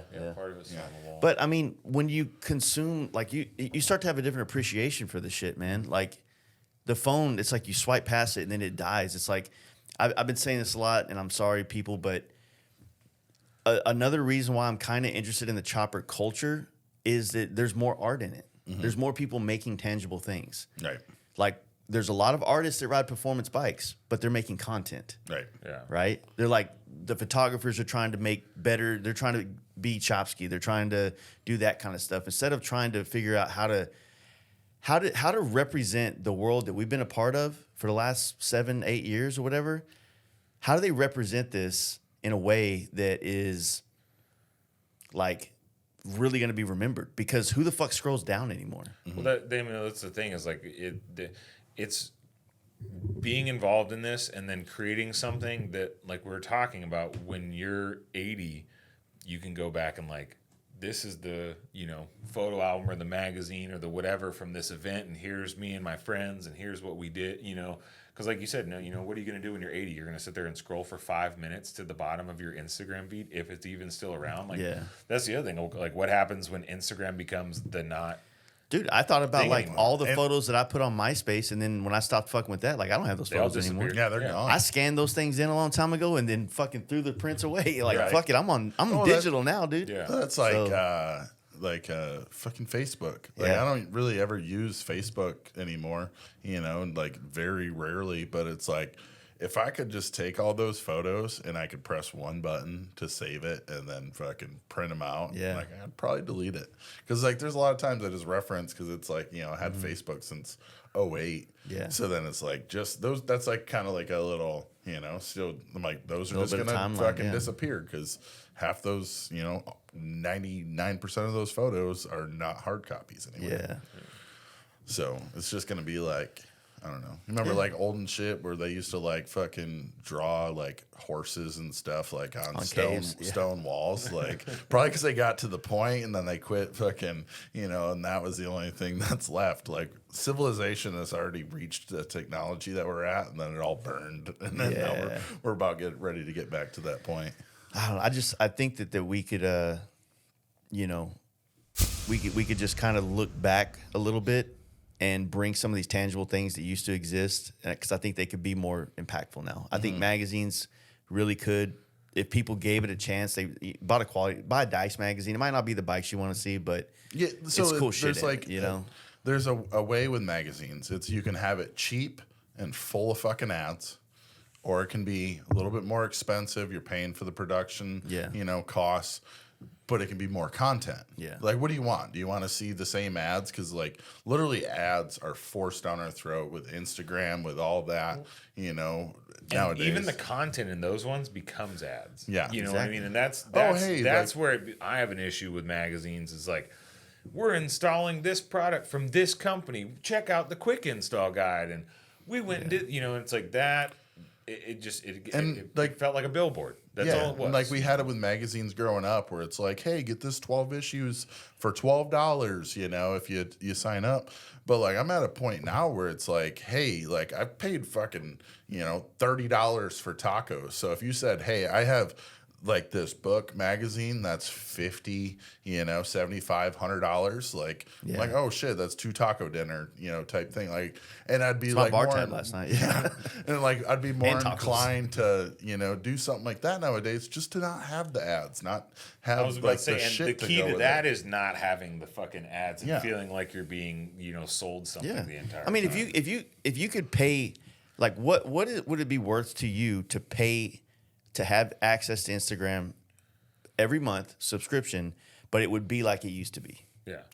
I mean, I'd pay a lot of money for that. It's like, because it's like nowadays, it's like all the suggested shit, all the ads that pop up. None of your shit goes anywhere when you post it. Unless I go and I'm like, oh, what happened like with this person? Then finally, like something pops up and like I search their name and like, oh shit, like they have like 10 posts that I don't think I've ever seen, and you like one, you're like, oh, it kind of feels weird because you posted that like 2 weeks ago. Yeah. Well, I'm gonna act like it popped up in my feed just now. Yeah. But then now their stories are popping up in the top, and I'm like, I don't know. It was like, I remember fucking Instagram, like back when it was like, I wanted to follow motorcycle people so I can have motorcycle shit, like, because that's what the fuck I'm into.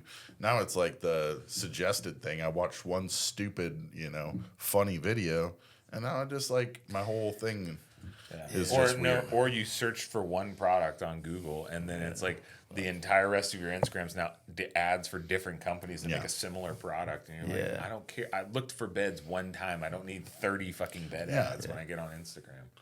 Yeah, it's just changed. But I mean, like, I think that, if we focus on going out, like we talked about throughout this podcast, getting out, doing these things again, take pictures with your phone, doesn't matter, and then just go home and try to make something different with it. Go fucking print them out at goddamn, Walgreens or whatever, and put them in a little small photo album, and then remember those things, because flipping through that and holding the picture feels different than flipping through your phone. Right. It still can feel good. Like we were just doing it a while ago. I was like, I remember this, remember that. But, like I think I was telling you guys last night, like after this one project, I got 4 other ideas for 4 other projects to take all the trips that I did with the homies and make something for that. All the campouts over the years and make something with that, so that eventually there'll be a magazine or a high quality fucking photo book of, the Fast Life campout in the years that it existed. 7 years of memories. Yeah. And, little so who wouldn't want to stories spend $100 to have a quality thing, even if it's the same shit you might have already saw on Instagram? It's all put together and packaged in a way that you remember being a part of that. Right. You know what I mean? Yeah, it's something that you shove it on the shelf after you read it, and then you put it on the shelf. You're like, that was great. 10 years down the road, you're like, oh shit. And then like you actually pull out that tangible item nowadays, and everything's going to do a full circle, I think, so hopefully. There's a lot of people who started to do blogs again. Yeah. I kind of started fucking with it last year, but I know a few people that are getting back into making blogs because the way that social media is allowing us to communicate to the people that fuck with us or follow us or whatever, a blog is like, yo, I can put the highest quality photo, video, whatever I do, and explain really what's going on and what this is about. And with multiple photos through this, you can read it on your computer or your phone or whatever, and you can gain more information. And you're not being advertised by 100 fucking things. You're not, like accidentally going to your explore page and it's nothing but the biggest breasts in the world on every fucking version of a chick there is. I don't look at that. It just pops up. I have no idea how that happens. I swear to God. I'm like, why are you here? But, it's like you can really dive in and be enamored or immersed. Is that the way you say it? Immersed? Immersed. That's a word, right? Immersion. Immersed. Yeah, I don't know. Yeah, immersed. Like you're immersed in this like world of like what this person's about. And that's what I used to miss about social media, where you would post something about your trip and there's 10 photos and maybe a little bit of description about what's going on, and you kind of flip through it and check them out, and it felt like you were there. You were in it. Now, I've actually seen where you carousel sometimes on some people's page, there'll be an ad in the middle of it as you're swiping the photos over. Yeah. I've seen it. I don't know if they really laid that all out. I've seen it happen before. Yeah. And I'm like, fuck. Yeah. You could be scrolling on someone's personal page. Like, if you go to the page, you can click the first photo and then start scrolling down to check out all their work. And there's ads. There's ads in that. Yeah. So you're like, God damn, man. Yeah. But it's the thing that it's right there. You click one app, everything's there. Nobody wants to go to someone's website or go to do this. Like, it's the convenient thing. But then again, I don't want short attention span thing. But I don't want to make shit for those people. Yeah. If you're those people, I ain't your guy. Yeah. Honest opinion, kind of weird. Just thought, like, I've thought about this over the years. You want to save the world? Ban insurance and ban advertisements. Like, it's kind of hard to ever fucking actually do it.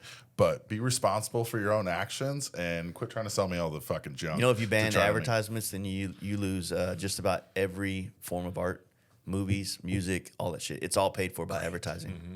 Great. You lose the government. That's called lobbying. Totally different. You know? Now, well, I mean, advertising is what keeps the arts around. Yeah. But at the same time, but it's just like, as we're talking about it, it's like, Instagram art, that, and it's like, oh, it's full of ads, podcasts, you have your sponsors and that, like, it is what it is. It's a necessary evil to it, It's just. Okay, so here's the other thing. Like cable, when cable first came out, you bought cable, so you had no advertising. You paid up front for these shows, and you would get an HBO or TNT or whatever, and it was just shows, movies and shows, no commercials. And then they're like, hey, man, we can slide a few commercials in here. You're still paying, $150 a month for all this package, but we're gonna throw some commercials in.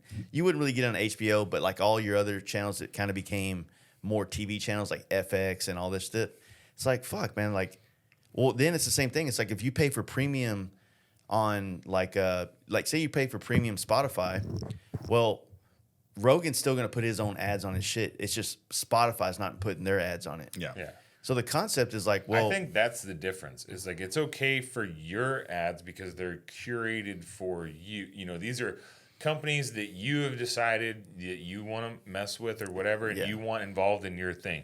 It's not like you're listening and all of a sudden it's like, do you need betterhelp.com or, whatever else is going on? It's not like something that's totally different. Like, I think that's the difference, and kind of where I kind of think there's a dividing line is when the person creating the content is also picking what advertisements are going. I feel like that. I got reached out by Manscaped. Except they asked to be. They wanted to see my analytics to see if they wanted. I feel like they need to sponsor Jaden, but like that is like the better thing of when the person creating content is also curating the ads, then it makes more sense. Yeah. Right. When it's tailored to the ad. When it's just generic advertising company, like we're gonna take your analytics and send it to 50 companies and then figure out who wants it, and it has no tie into your business whatsoever. That's when it's annoying. That's the funny thing about Spotify. So like if you don't have a Spotify premium account, then if you listen to the podcast and they put ads on my podcast, I see none of that revenue. That's the other thing too, is like how is that, and it's just like with the, when you were creating YouTube videos,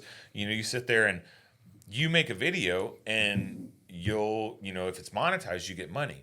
But if they demonetize it, they still put ads on it. And it's like, how does that make sense? How can you demonetize the creator because their content is deemed whatever, not advertisable? Yeah, because it's like, if you had 10 seconds of, a fucking Beyonce song that was like on the radio in the background, then they demonetize your whole video, and then now they get all the fucking thing. And now they got it so much with like, AI and whatnot that it like searches through everybody's thing and it can tell different like wavelengths, and it can pull like, oh, like this was an actual person that found that, it had that little part in it, like the computers found it. That's why like sometimes you see some things reposted and you're like, why is this video backwards? Why does this video have like some weird pause in it? It kind of disrupts people's copyright shit. That shit's all complicated, man. I just want to fucking ride bikes and do cool shit. And I feel so bad for the listeners, because I feel like the social media conversation, it's been so prevalent. It's been coming up in so many episodes, and I do apologize to everybody listening. I'm trying to kind of get mind off of that, but it's just it's like I mean, we all in this room know each other because of social media. Yeah. Well, and it's also the one thing that everyone does it. Yeah. Like, maybe there's like random people that don't have social media. You know what else everybody does that Texas just fucked up for us? Come on, man. Pornhub, really? What the fuck, dude? You want to do a road trip to Oklahoma border real quick? But, the thing, everyone does social media. Yeah. Everyone has one, and 9 times out of 10, it's one of the first things people look at when they wake up. It's a thing they do when they've got 5 minutes waiting in an office somewhere or for an appointment. Like, that's the... It's fucking weird because, like, we grew up before a lot of it and just thinking, like, how shit was before you had...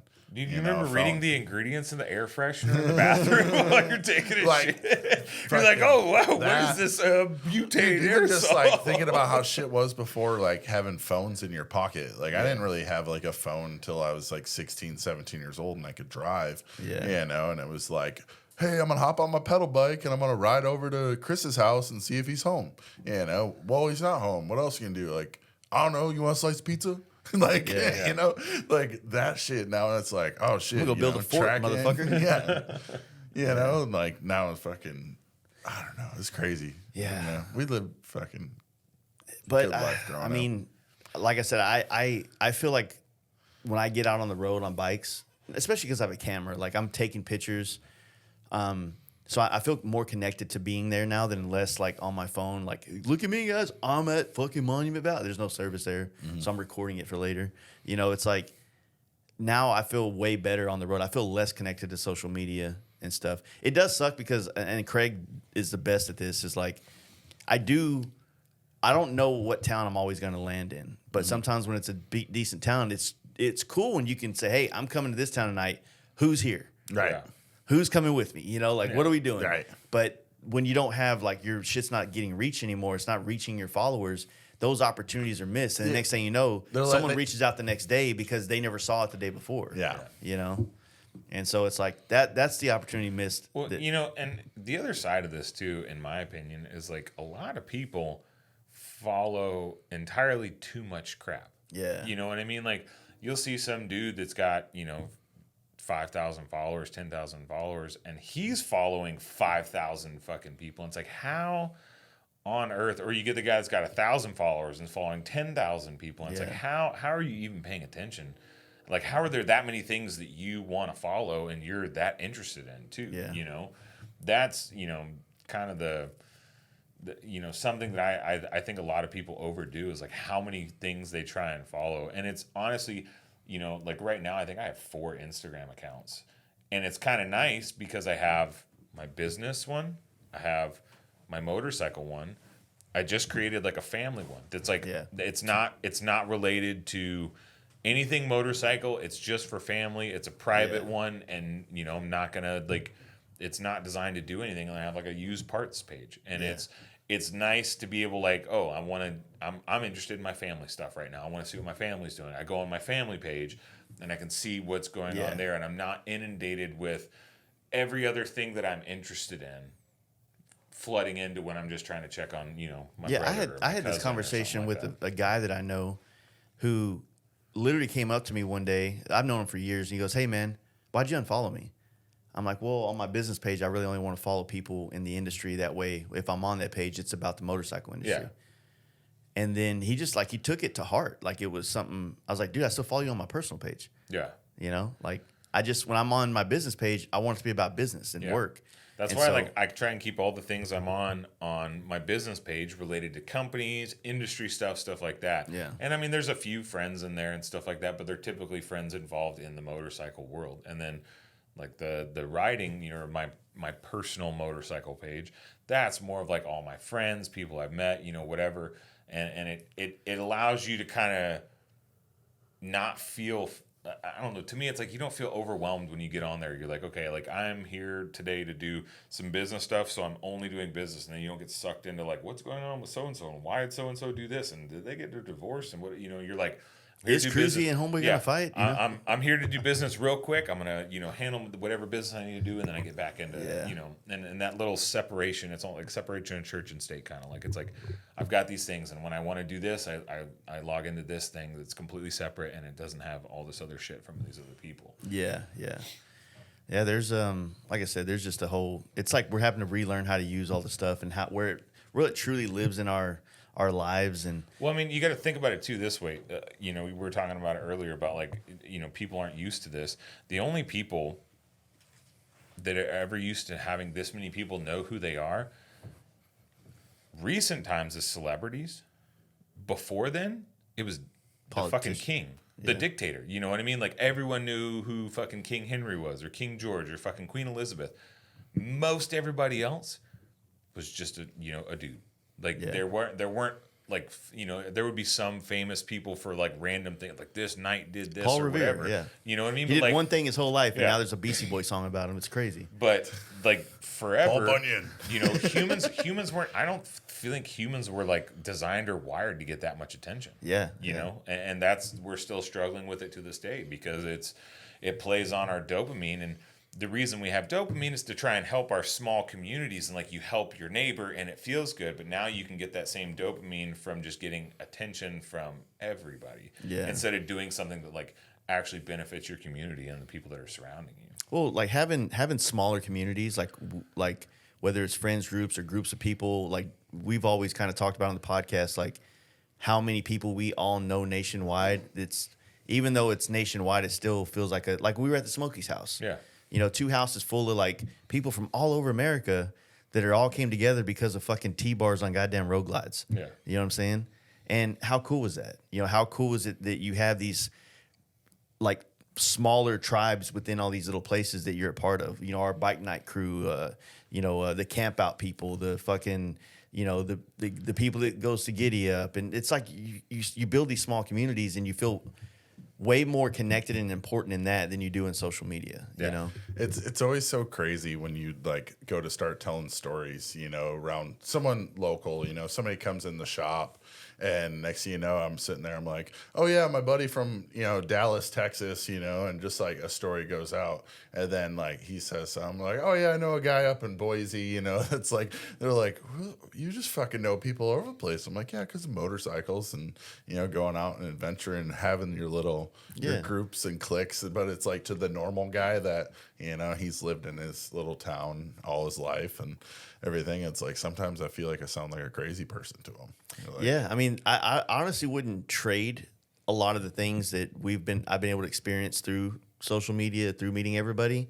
I wouldn't trade that for not having it, but now I have to learn how to live with like the version of it that exists now. Yeah. You know, and I think a lot of that has to do with like me finding out what's important to me, what aspects of it is and what isn't, you know, and, you know, I stopped really caring about growing my social media a couple of years ago. Like I kind of was all about it, pushing it. Yeah. More numbers, more opportunity, more listeners. But then it got to the point where I was like, man, this is a lot I don't have anything to sell for these set amount of people that follow me. Like, and they're not all going to listen to the podcast, and I can't paint a helmet for everybody. I can't build bikes for them. There's nothing I can do. I don't have a t-shirt to sell you. Right. So it's kind of like pointless. Right. You know? Yeah. Cause like for, longest time, like with me, like I never really cared. Like I've always used social media as a tool. Yeah. And I've kept it that way. I learned early on, like being in forums and stuff, and I was a young guy. Bring those forums back, dude. And like real forums, having like fucking kind of doing like, hey, if everybody gives me $1, I can buy the supercharger. It'd be cool. And then like and then having a bunch of like older guys that just like shit on you for that, and you're like, okay, I can't act like that around. Like I gotta, So then it was like, don't be a dumb, don't fucking have that mentality. And it's like, you're putting yourself out there. And it's like throughout the years, like I've always had that where it's like, you got to kind of be careful what you do. But it's like, I'm just going to put my life out there. I'm just going to post what I want to post. Like I want to show people this and that. Like if people come, they come. If they don't, I don't care. I'm doing this. And it's like the same thing when I was talking about Facebook. Like I have, photos from 10 years ago that I'm like, oh shit. Yeah. I remember like wherever, and it's just, I like the documentation. It's something that's, digitally tangible for me to pull up and be like, man, that was cool when I went to New Zealand by myself. That was cool when, we went out to West Yellowstone to go snowmobiling. Like all those like little things were, like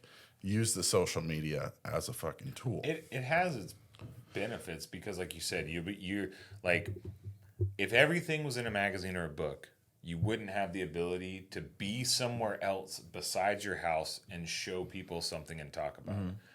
So it's a balancing act between the two because and I think it honestly boils down to like an intimacy thing. Like if you have a book or a magazine, you're showing someone at your house, that's way more of an intimate situation with whoever it is, whether it's family members, because it's really friends. not for other people. It's exactly. for you. It's for you and that other person. Yeah. Social media stuff is more for having, you can access it on the go. You're talking to some random dude in a bar in Boise and you're like, oh, check, I went to, New Zealand and I was doing this and I got to drive this car, and you get to show them that. But it's not the same intimacy level as if you're in your house by, with, whoever else you're there with. Yeah. So what do you think, like I know that you were planning on hitting 100,000 miles on the other bike this year, but obviously trips are still on the the horizon for it. Like how do you, like with the changes that's going on, like how is that going to make you re-navigate what you're going to do this year on bikes? Like, I guess that was just a goal. Like I just, something that was like, I don't know, I redid the whole road glide and I was like, all right, bring it back to the street, 100,000. And then I just, after I hurt the motor, like I'll rebuild it. Like I don't plan on getting rid of the bike by any means, but it's like, I didn't want to, we're rolling into March and I didn't want to like rush a motor build. Like, we rushed it last like if that time. happened in November, it wouldn't be I'd be like, okay, deal, cool. That will fix it over winter. I'm not going to worry about it. I like redid that bike because I need, something to do trips on, like, if, just to, cure the old social or the riding thing. So we'll rebuild it, that. And then I just got the new bike, hopefully come out with some new parts and, re-inspire some stuff. Like, hopefully, because it was like 2018, I had the other bike when I had it brand new. And it's like even riding this thing, whatever, 250 miles I've put on it since, last 24 hours. Like just stuff I want to change, stuff that I'm like, I can do this. Like I'm literally rolling down the road, and I'm just like, oh, cool. Like, that's different, and just like, it's re-sparking a little fire right now, So like, all right, buying a brand new bike. But then I was like, no, we're gonna like if I had a good fire going for a while, so between using it for trips, like I'm not gonna like go home and break this thing down and do a full build and try to like wow some people. Like if you've ever seen my stuff in person, like fucking I can work on some shit. It might not always be the cleanest because I might be 1,000 miles away from home when you see it, and I'm like, I'm not washing that thing right now. Like so like I don't need to wow anybody with like a full build on this one, but I'm hopefully come out more parts, keep things rolling that way, but still keep it rideable and that way you can get out and it would like reset what you're doing. Like sometimes you reach a point on a bike and you're just like, okay, like it's fairly close to what I want. There's like some small things, but they're like menial and they don't provide as big of a change. Whereas when you're going from like a stock bike, you're like, I'm going to do this, and it's going to make it handle completely differently. And it's going to make the bike perform completely. And your satisfaction, your gratification, you can spend less money and get a bigger change versus like, when your bike, it's like, okay, I want to maybe change how the calipers are. I want to change the wheels or whatever. And it's like a very small change for a lot of money. You know what I mean? Versus you can spend a little bit of money on a stock bike and it makes huge changes that completely change how the bike works, and it makes it more fun. Like, oh, I wonder what would happen if I did this next, what I mean? Or I want to do this next. Yeah, and like as like just noticing all the changes on these chassis or like these platforms, with the bike, like it's a lot of cosmetic, but then like I'm seeing the different mechanical changes, fenders and all the body panels different, and so. Hopefully, freaking just learn more about it. Just spark a little bit more of like, okay, something new. Now you put T-bars on a brand new road glide, like super easy. You have to do the work, That's another thing we were talking about in some recent podcasts I haven't had a chance to release yet. But, there's a lot of what we did, and obviously people in California, like the whole early days of performance baggers, there's a lot of us that figured out the sauce. How to what's the way to do it? Because the first relocation gauge mounts were like big bears on top of the fairing. Made no sense, right? I mean, you ran it for a while. I ran it, but I'm 6'4", I'm tall. Like, but it's like you put that on a bike like me. I'm like, all I see is gauges. And then, I'm like looking up and over it, so I was cool with it. But then you get the evolution. Then you got my machinist coming out with his stuff. Then you got reminisce where it's on the the clamp kind of area. So you just over the time like people. They started solving the problems better and better and better. And then now Harley comes out with a bike that kind of eliminates all the initial problems that we would have to turn these bikes into this stuff, but does open up a new can of worms as how do we take this and make it to the next thing for us. Right. But when you have like this growth of performance baggers and stuff, you have a lot of people that are coming into it at a time when all the information is available, all the hard work's been done, and all they got to do is just add to cart, and then go to event, and then bam, you know what I mean? Right. So there's kind of a disconnect where some of the like people, like we want new people to come, we want people to love these bikes the same way we love them, and ride them and stuff. But you do have like some of us feel like we really earned it, you know. It is what it is, where it's like, we wanted the notoriety of like what we built and what we created. And, like when I, first did my road glide and I bought that thing, brand new 2018, like I just had a buddy with the FXR, and then he kind of like showed me. So like, I'm not saying like, oh, I created performance bagger. I'm just like, I'm a big dude. Like, you guys want to do this on, those bikes? Like the bagger's comfy for me, as far as sizing, like it felt good. I'm going to do what you're doing. I'm just going to do it on a bike that I fit on, and that's where it kind of started with me. Like, I'm not being like, I'm changing the world, but like a little notoriety. We've already, this conversation's been beating the ground. It's not about like California was first and Texas and the Midwest and it's not that. It's just, look, we had a mark on it. We didn't start it, but we fucking had a mark on it. We made a mark on it. And a lot of what you see as today's version of performance baggers is the kind of shit that we started doing 7 years ago. The way we painted bikes, the way we set bikes up, the kind of bars we put on it. You know, and even when you go to California the now, chops in the back of the bags. yeah, there's not a big performance bagger movement in California. You go to Born Free, you see more cholo bikes and more normal looking road glides than you see performance baggers. You go to our bike night, there's fucking 40 performance baggers out there. Right. You go to bike night in California, maybe.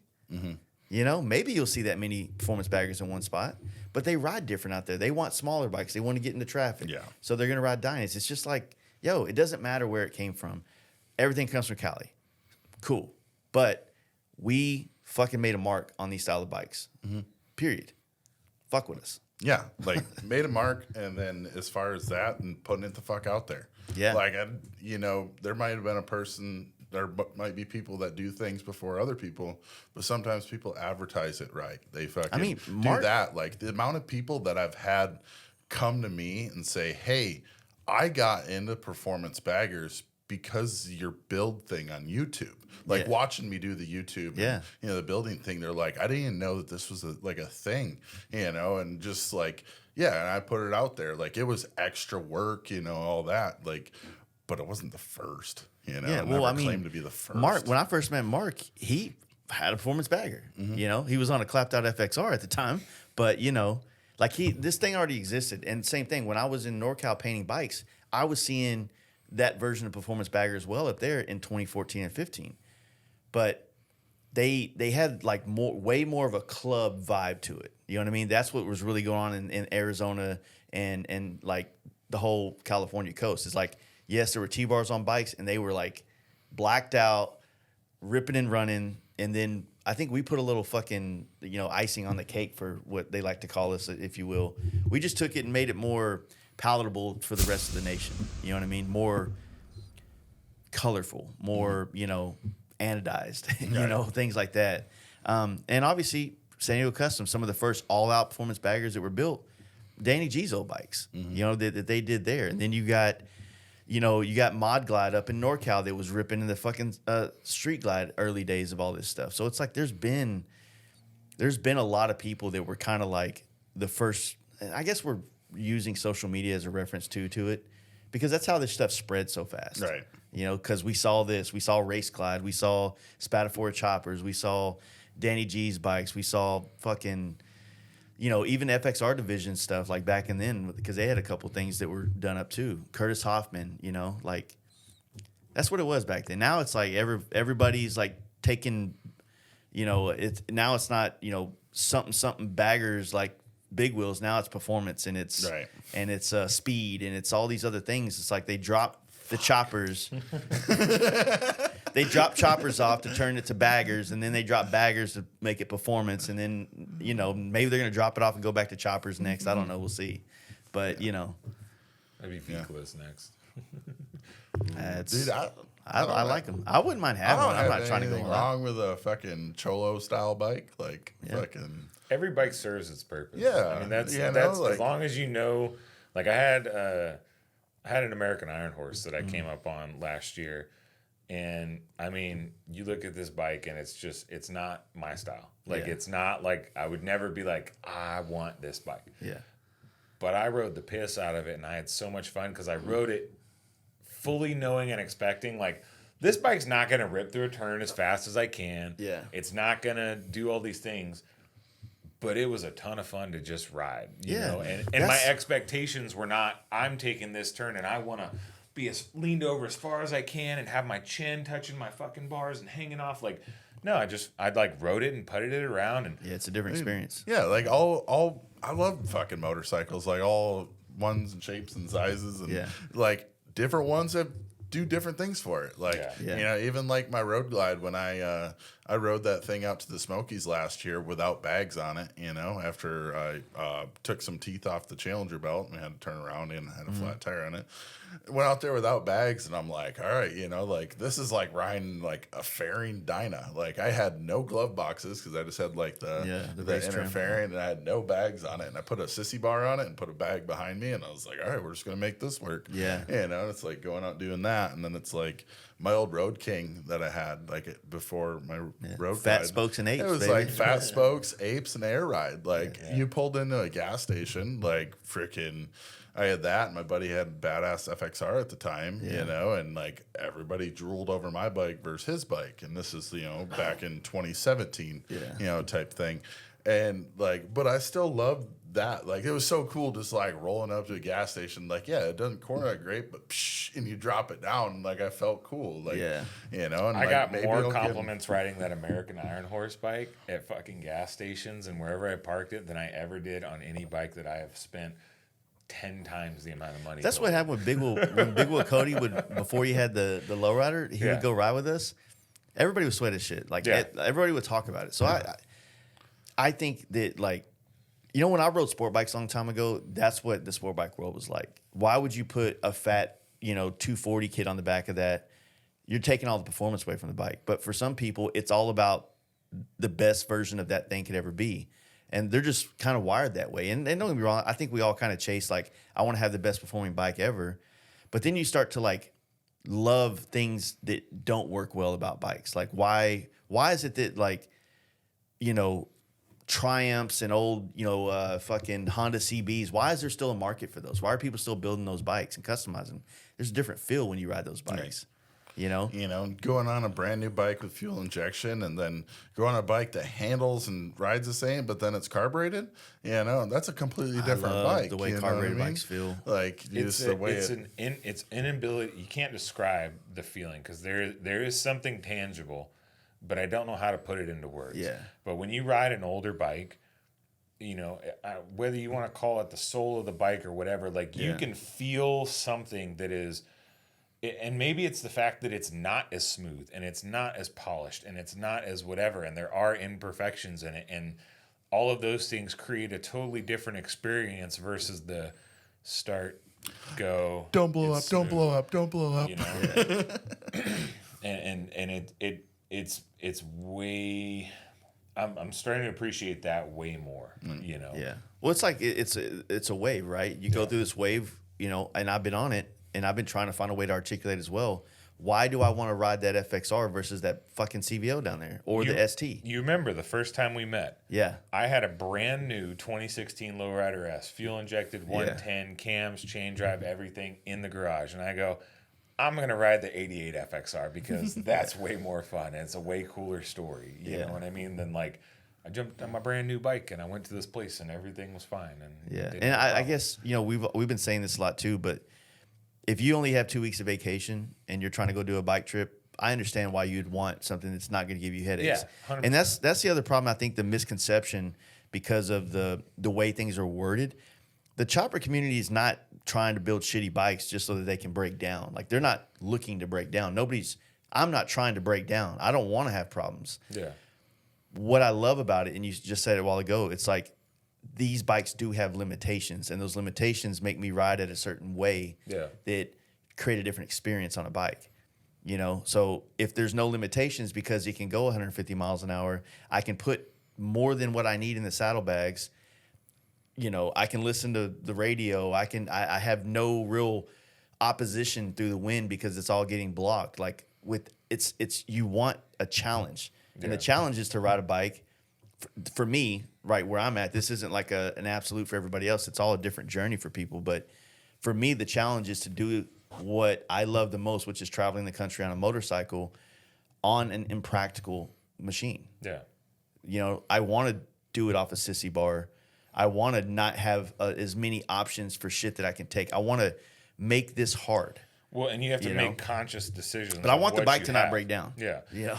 The other thing, too, though, that's, you know, that maybe you have and we have that some other people don't is like the ability and the network to solve things and fix things on the go, whether you're fixing it yourself or you know, every few hundred miles, you know, someone in some town that can help you. Mm-hmm. That's also a big part of it too. Cause I mean, that was kind of a shift in, you know, how people traveled on bikes when, you know, older generations, you had to be able to work on your bike. Yeah. Like if something broke, you had to fix it on the side of the road. You had to figure out how to do it. You had to take care of maintenance.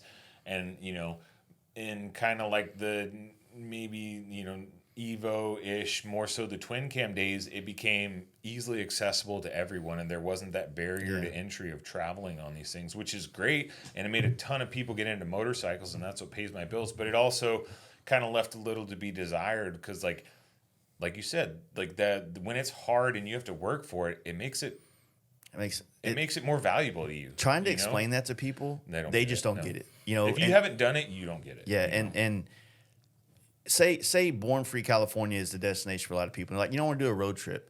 Their first road trip, and this is the way I was, you're taking pictures of the state signs you're passing because you're on the main highway. You're really just trying to get there. Yeah. It sucks. It's hot. It's cold. It's raining. It's all of it sucks. Yeah. But when you get to this point, you start to fall in love with that suck part. And it's a lot like working out. I think I was using this analogy the other night when I was talking to a friend. It's like working out. It's not fun for most of us. Like, I don't want to have to lift all this shit up, and I obviously don't. But, it's through the process, you get the reward on the other end and of how you feel and what you feel like you've just accomplished. Well, I mean, I think we had that conversation. I don't know which podcast it was, but like no one talks about I planned this trip. I went to this event. Everything went perfect. Bike didn't have any problems. Every hotel was fine that we stayed at. We made it to the event, had fun, drank beer, came home. Yeah. No one tells that story. Everyone goes, man, I was running late. This thing happened to the bike. Some random dude picked me up on the side of the road, took me to his garage. I thought he was going to kill me and string me up, but we ended up getting the bike fixed. Got back on the road, started dumping rain. I'm miserable. I'm freezing cold. My phone flies off. I lose my phone. Don't know where I'm. Like, those are the stories that people tell. You had a hell of a time. No, I've never really experienced that on like bike with as far as like older stuff, carbureted. But like I used to, growing up, like I had a 68 Impala I daily drove, a 62 Impala that I put air ride and a hitch on it, and I towed around my 73 boat, a 78 GMC that was carbureted. Like a 68 Impala, I drove from Michigan to Florida for spring break with 3 other buddies, and I wouldn't let any of them else drive it. Because I was like, dude, if they you stop, you gotta hold the gas and the brake just to keep it. Well, I was like, it has limitations. I was like, if I start going over 75, I'm watching the temp gauge heat up. Like I don't know if it's that and like I've experienced that in cars. I just haven't experienced it in motorcycles. That's what's fun. Like I love road trips as well. And don't get me wrong, there's a time and place, especially like when I have podcasts to do all over the country, where the Jeep is perfect. I'm AC, all the amenities I need, enough space. I need to be here at 12 p.m. tomorrow. Mm-hmm. But, man, you know how sick it would be to do it in like an old like C10? Just me and my wife, a couple things, the tent in the back. Just chopper shit in a fucking old school car, road tripping would be drive fucking around fun. a 96 GMC van every day. That's kind of choppy. That's my like daily driver. So it's like that. And I've taken that thing, from here, it's seen, Daytona, it's seen California, Wisconsin, Texas. Like I've taken that van like all over the country, and I'm always like, it is fuel injected, but it's you got to imagine like what computers were in 1996. Yeah, like you remember Windows 95, like that was as good as it got when this thing was produced. Yeah, and you just hop in the thing and you're like, all right, am I gonna make it or not? Or like I can't just hop in this thing and be like, I got to go 95, like. Sketchy. That thing just blowing around, big old tall, but I fucking, enjoy shit like that. Because, like, I can go out and buy a brand new truck, and have it, and fucking everything's perfect. You said it. And then now you have the cruise control nowadays so you can't run into the back of somebody. Yeah. Like, you need a little adventure in your life. Yeah. Well, and those things, like the new trucks are great for people that are making money doing something. Like if you're constantly driving and your job is to drive, your job is to haul, your job is whatever, cool. The new thing makes sense. Like if your job is to travel and you have to get from point A to point B as quick as possible to be at this next meeting or this sales pitch or whatever, new bikes make sense if you're doing it on a bike. But like if you have the time and you're really about enjoying it's a different experience. It's when you go, is it gonna make it? Like which I really haven't done that in the like older motorcycle. When you're taking like when I took the race bike from like race mode to like street mode, and then I rode it to Sturgis and back, and then I rode it to the Smokies. Like I still had that in the back of my mind. Like, oh shit, like is this motherfucker gonna make it? Yeah. When you do a bike build and you do anything with the motor, you always have that fear. But it's I think that it scares people off from ever like putting that kind of challenge in life. It's just, dude, and you gain the knowledge of how to fuck with it. Like, you start to know this bike in and out, and that's kind of like what you were saying earlier. Like, the point of what it was like back in the day is that you bought a Harley, you had to know how to maintenance it yourself. It was almost like you earned whatever you did. Well, it's like, I've always kind of had this mentality where, like, when I, be in Michigan, like, winter builds, like, come winter, you're going to change up your bike, you're going to work on it, it just gets you through. And it's like, have the mentality that you're going to, take this thing on a 1,000-mile road trip as soon as you're done putting it together, and then go out and fucking do it. Yeah. You know what I mean? Like, make yourself learn how to build it better. Like, don't be like, oh shit, I only got fucking 45 minutes to work on my bike, I'm gonna try to get this done in 45 minutes. Now you cut 3 corners and it bites your ass fucking 2 hours from home. And now it just costs you $500 to get a U-Haul back home and half your day. Or you could have just took your time, build stuff better, and the next thing you know, you're like, oh hell yeah, I'm gonna go on that trip. That bike's good, I'm not worried about it because I took my time. And it's, I don't know. I like when shit works. I don't like having problems on the side of the road. Like I said, it's not about fun. It's not about problems. It's just about hard. It's harder. It's like, it's gotten easy to ride a bagger across country for me. It's easy. I don't even have to think. I honestly don't have to change the oil that much. Right. You really don't. Like, it's not good. I know Mark's here. He's probably like, motherfucker. But I'm like, man, I don't even know if I'm going to change the oil on this trip. I'd always, when being down in his shop, I'd always poke those buttons. Because, like, I know better. Yeah. But it's like with him, and you can see, like, the neck twitch a little bit. 10 pounds. But But yeah, it adds to the adventure. Yeah. We've been out there. We've done everything and anything all around the country. So with you being like, hey, I want to ride the FXR because maybe I'll make it, maybe I won't. Like, when you did the Born Free thing and you're like, yeah, I'm going to ride it to Durango where it starts, and then we're going to, come down. Like, I was like, fucking respect. Let's go. Like, that shit was fucking awesome. It's like racing. If racing was just about going as fast as possible, there would be one class. Yeah. What makes racing fun is the different classes that have different restrictions. If you were racing motorcycles, there is 0 point to race a Harley.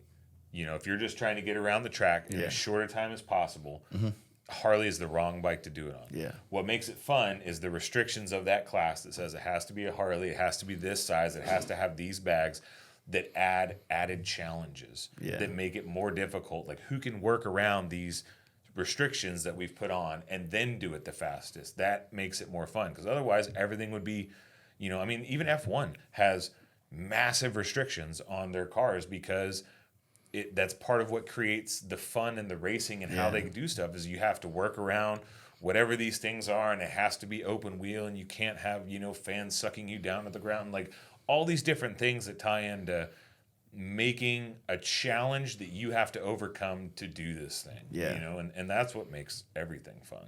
Oh, 100%. And that's basically what it is like when you find these new challenges, and that's what I'm saying, if you're chasing perfection, then you're leaving a lot of meat on the bone of experience of what you can kind of enjoy through traveling on motorcycles. And I've said that, like, hold that bike together with zip ties and duct tape. Like, keep it exciting a little bit. you kind of, if you really want to have a full career, like your whole life in motorcycles, you have to evolve. And sometimes evolving in motorcycles might be going backwards, it might be going forwards, but it's about being open-minded to all these different types of bikes and how they can either give you a better perspective, change your life, change your shit. I mean, when my first FXR changed my life. This one's changing my life in a different way. It's not practical for what I came from. I came from big wheels to fucking a touring FXR. Now I'm coming from the best motorcycles being made in performance baggers to an even harder to ride chopper FXR, because it's just what speaks to me. It doesn't make sense. I'm not trying to make it make sense. I'm just trying to fulfill that like dream or that vision I have of being on this bike in the middle of the country, or in a fucking covered bridge on the East Coast somewhere, or riding down PCH next to my homie Bruce, or catching one of you. Like, that's the dream that I have. I'm not thinking about how my ass is going to hurt the whole time or the fact I'm only going to have 3 pair of pants for 10 weeks. That's part of, like, I want to have less and enjoy more. a stream. We got a washer right now. Yeah, I'm gonna dip my balls in it. But it's just challenge, man. You gotta. I want a always CBOST. always I want switch. one. Yeah. But at the same time, like, I don't need one right now, and my heart is on this path. And then I'm hoping that eventually it'll take me where I go. Maybe next thing you know, you'll see me next year. I'll have long hair. I'll even grow hair where I can't. I'll just be a full chopper dude. But right now, like, We can get you a wig of dreads. Yeah, I just get plugs and it's long. But Can we do it like King Tony style, where it's just the center dread? Get King Tony and put some rollerblades on.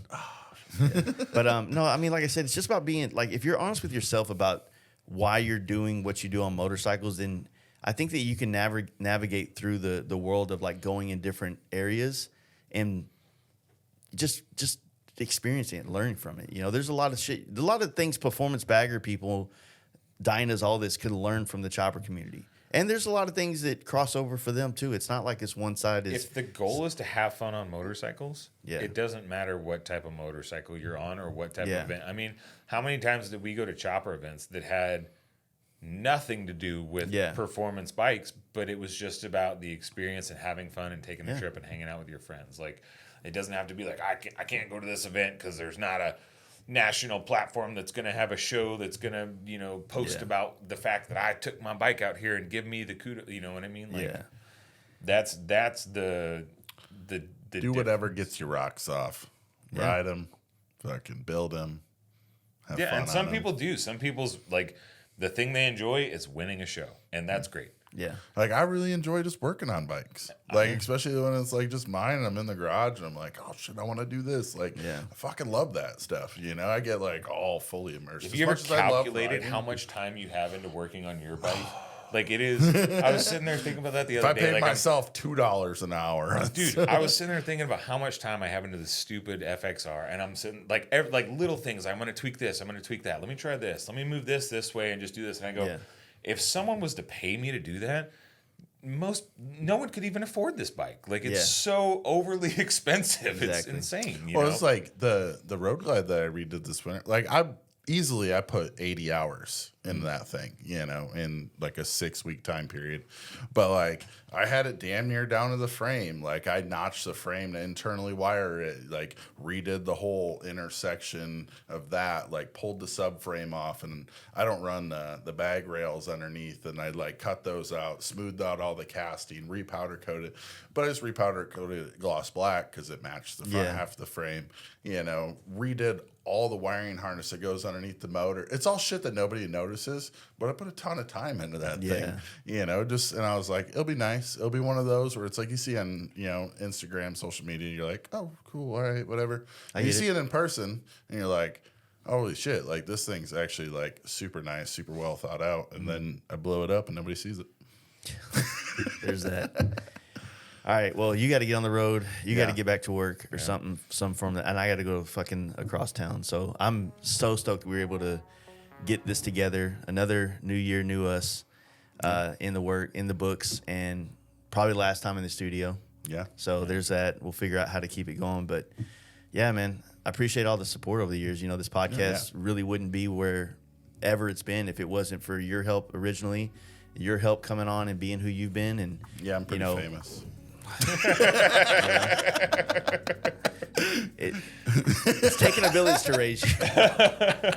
But no, I mean, like I said, I'm huge in Scotland. Yeah, I'm real big in Japan. That's Kyle's thing. He's like, I'm huge in Japan. So I was like, oh fuck, I got to come up with some like Irish redhead thing. Yeah. So we're gonna do Scotland. Yeah, because you're not big in Scandinavia then. Yeah. So, but no, appreciate it. It's a good seeing you kind of come back out and get on the scene, and And Steve, it's nice to see you on a new bike.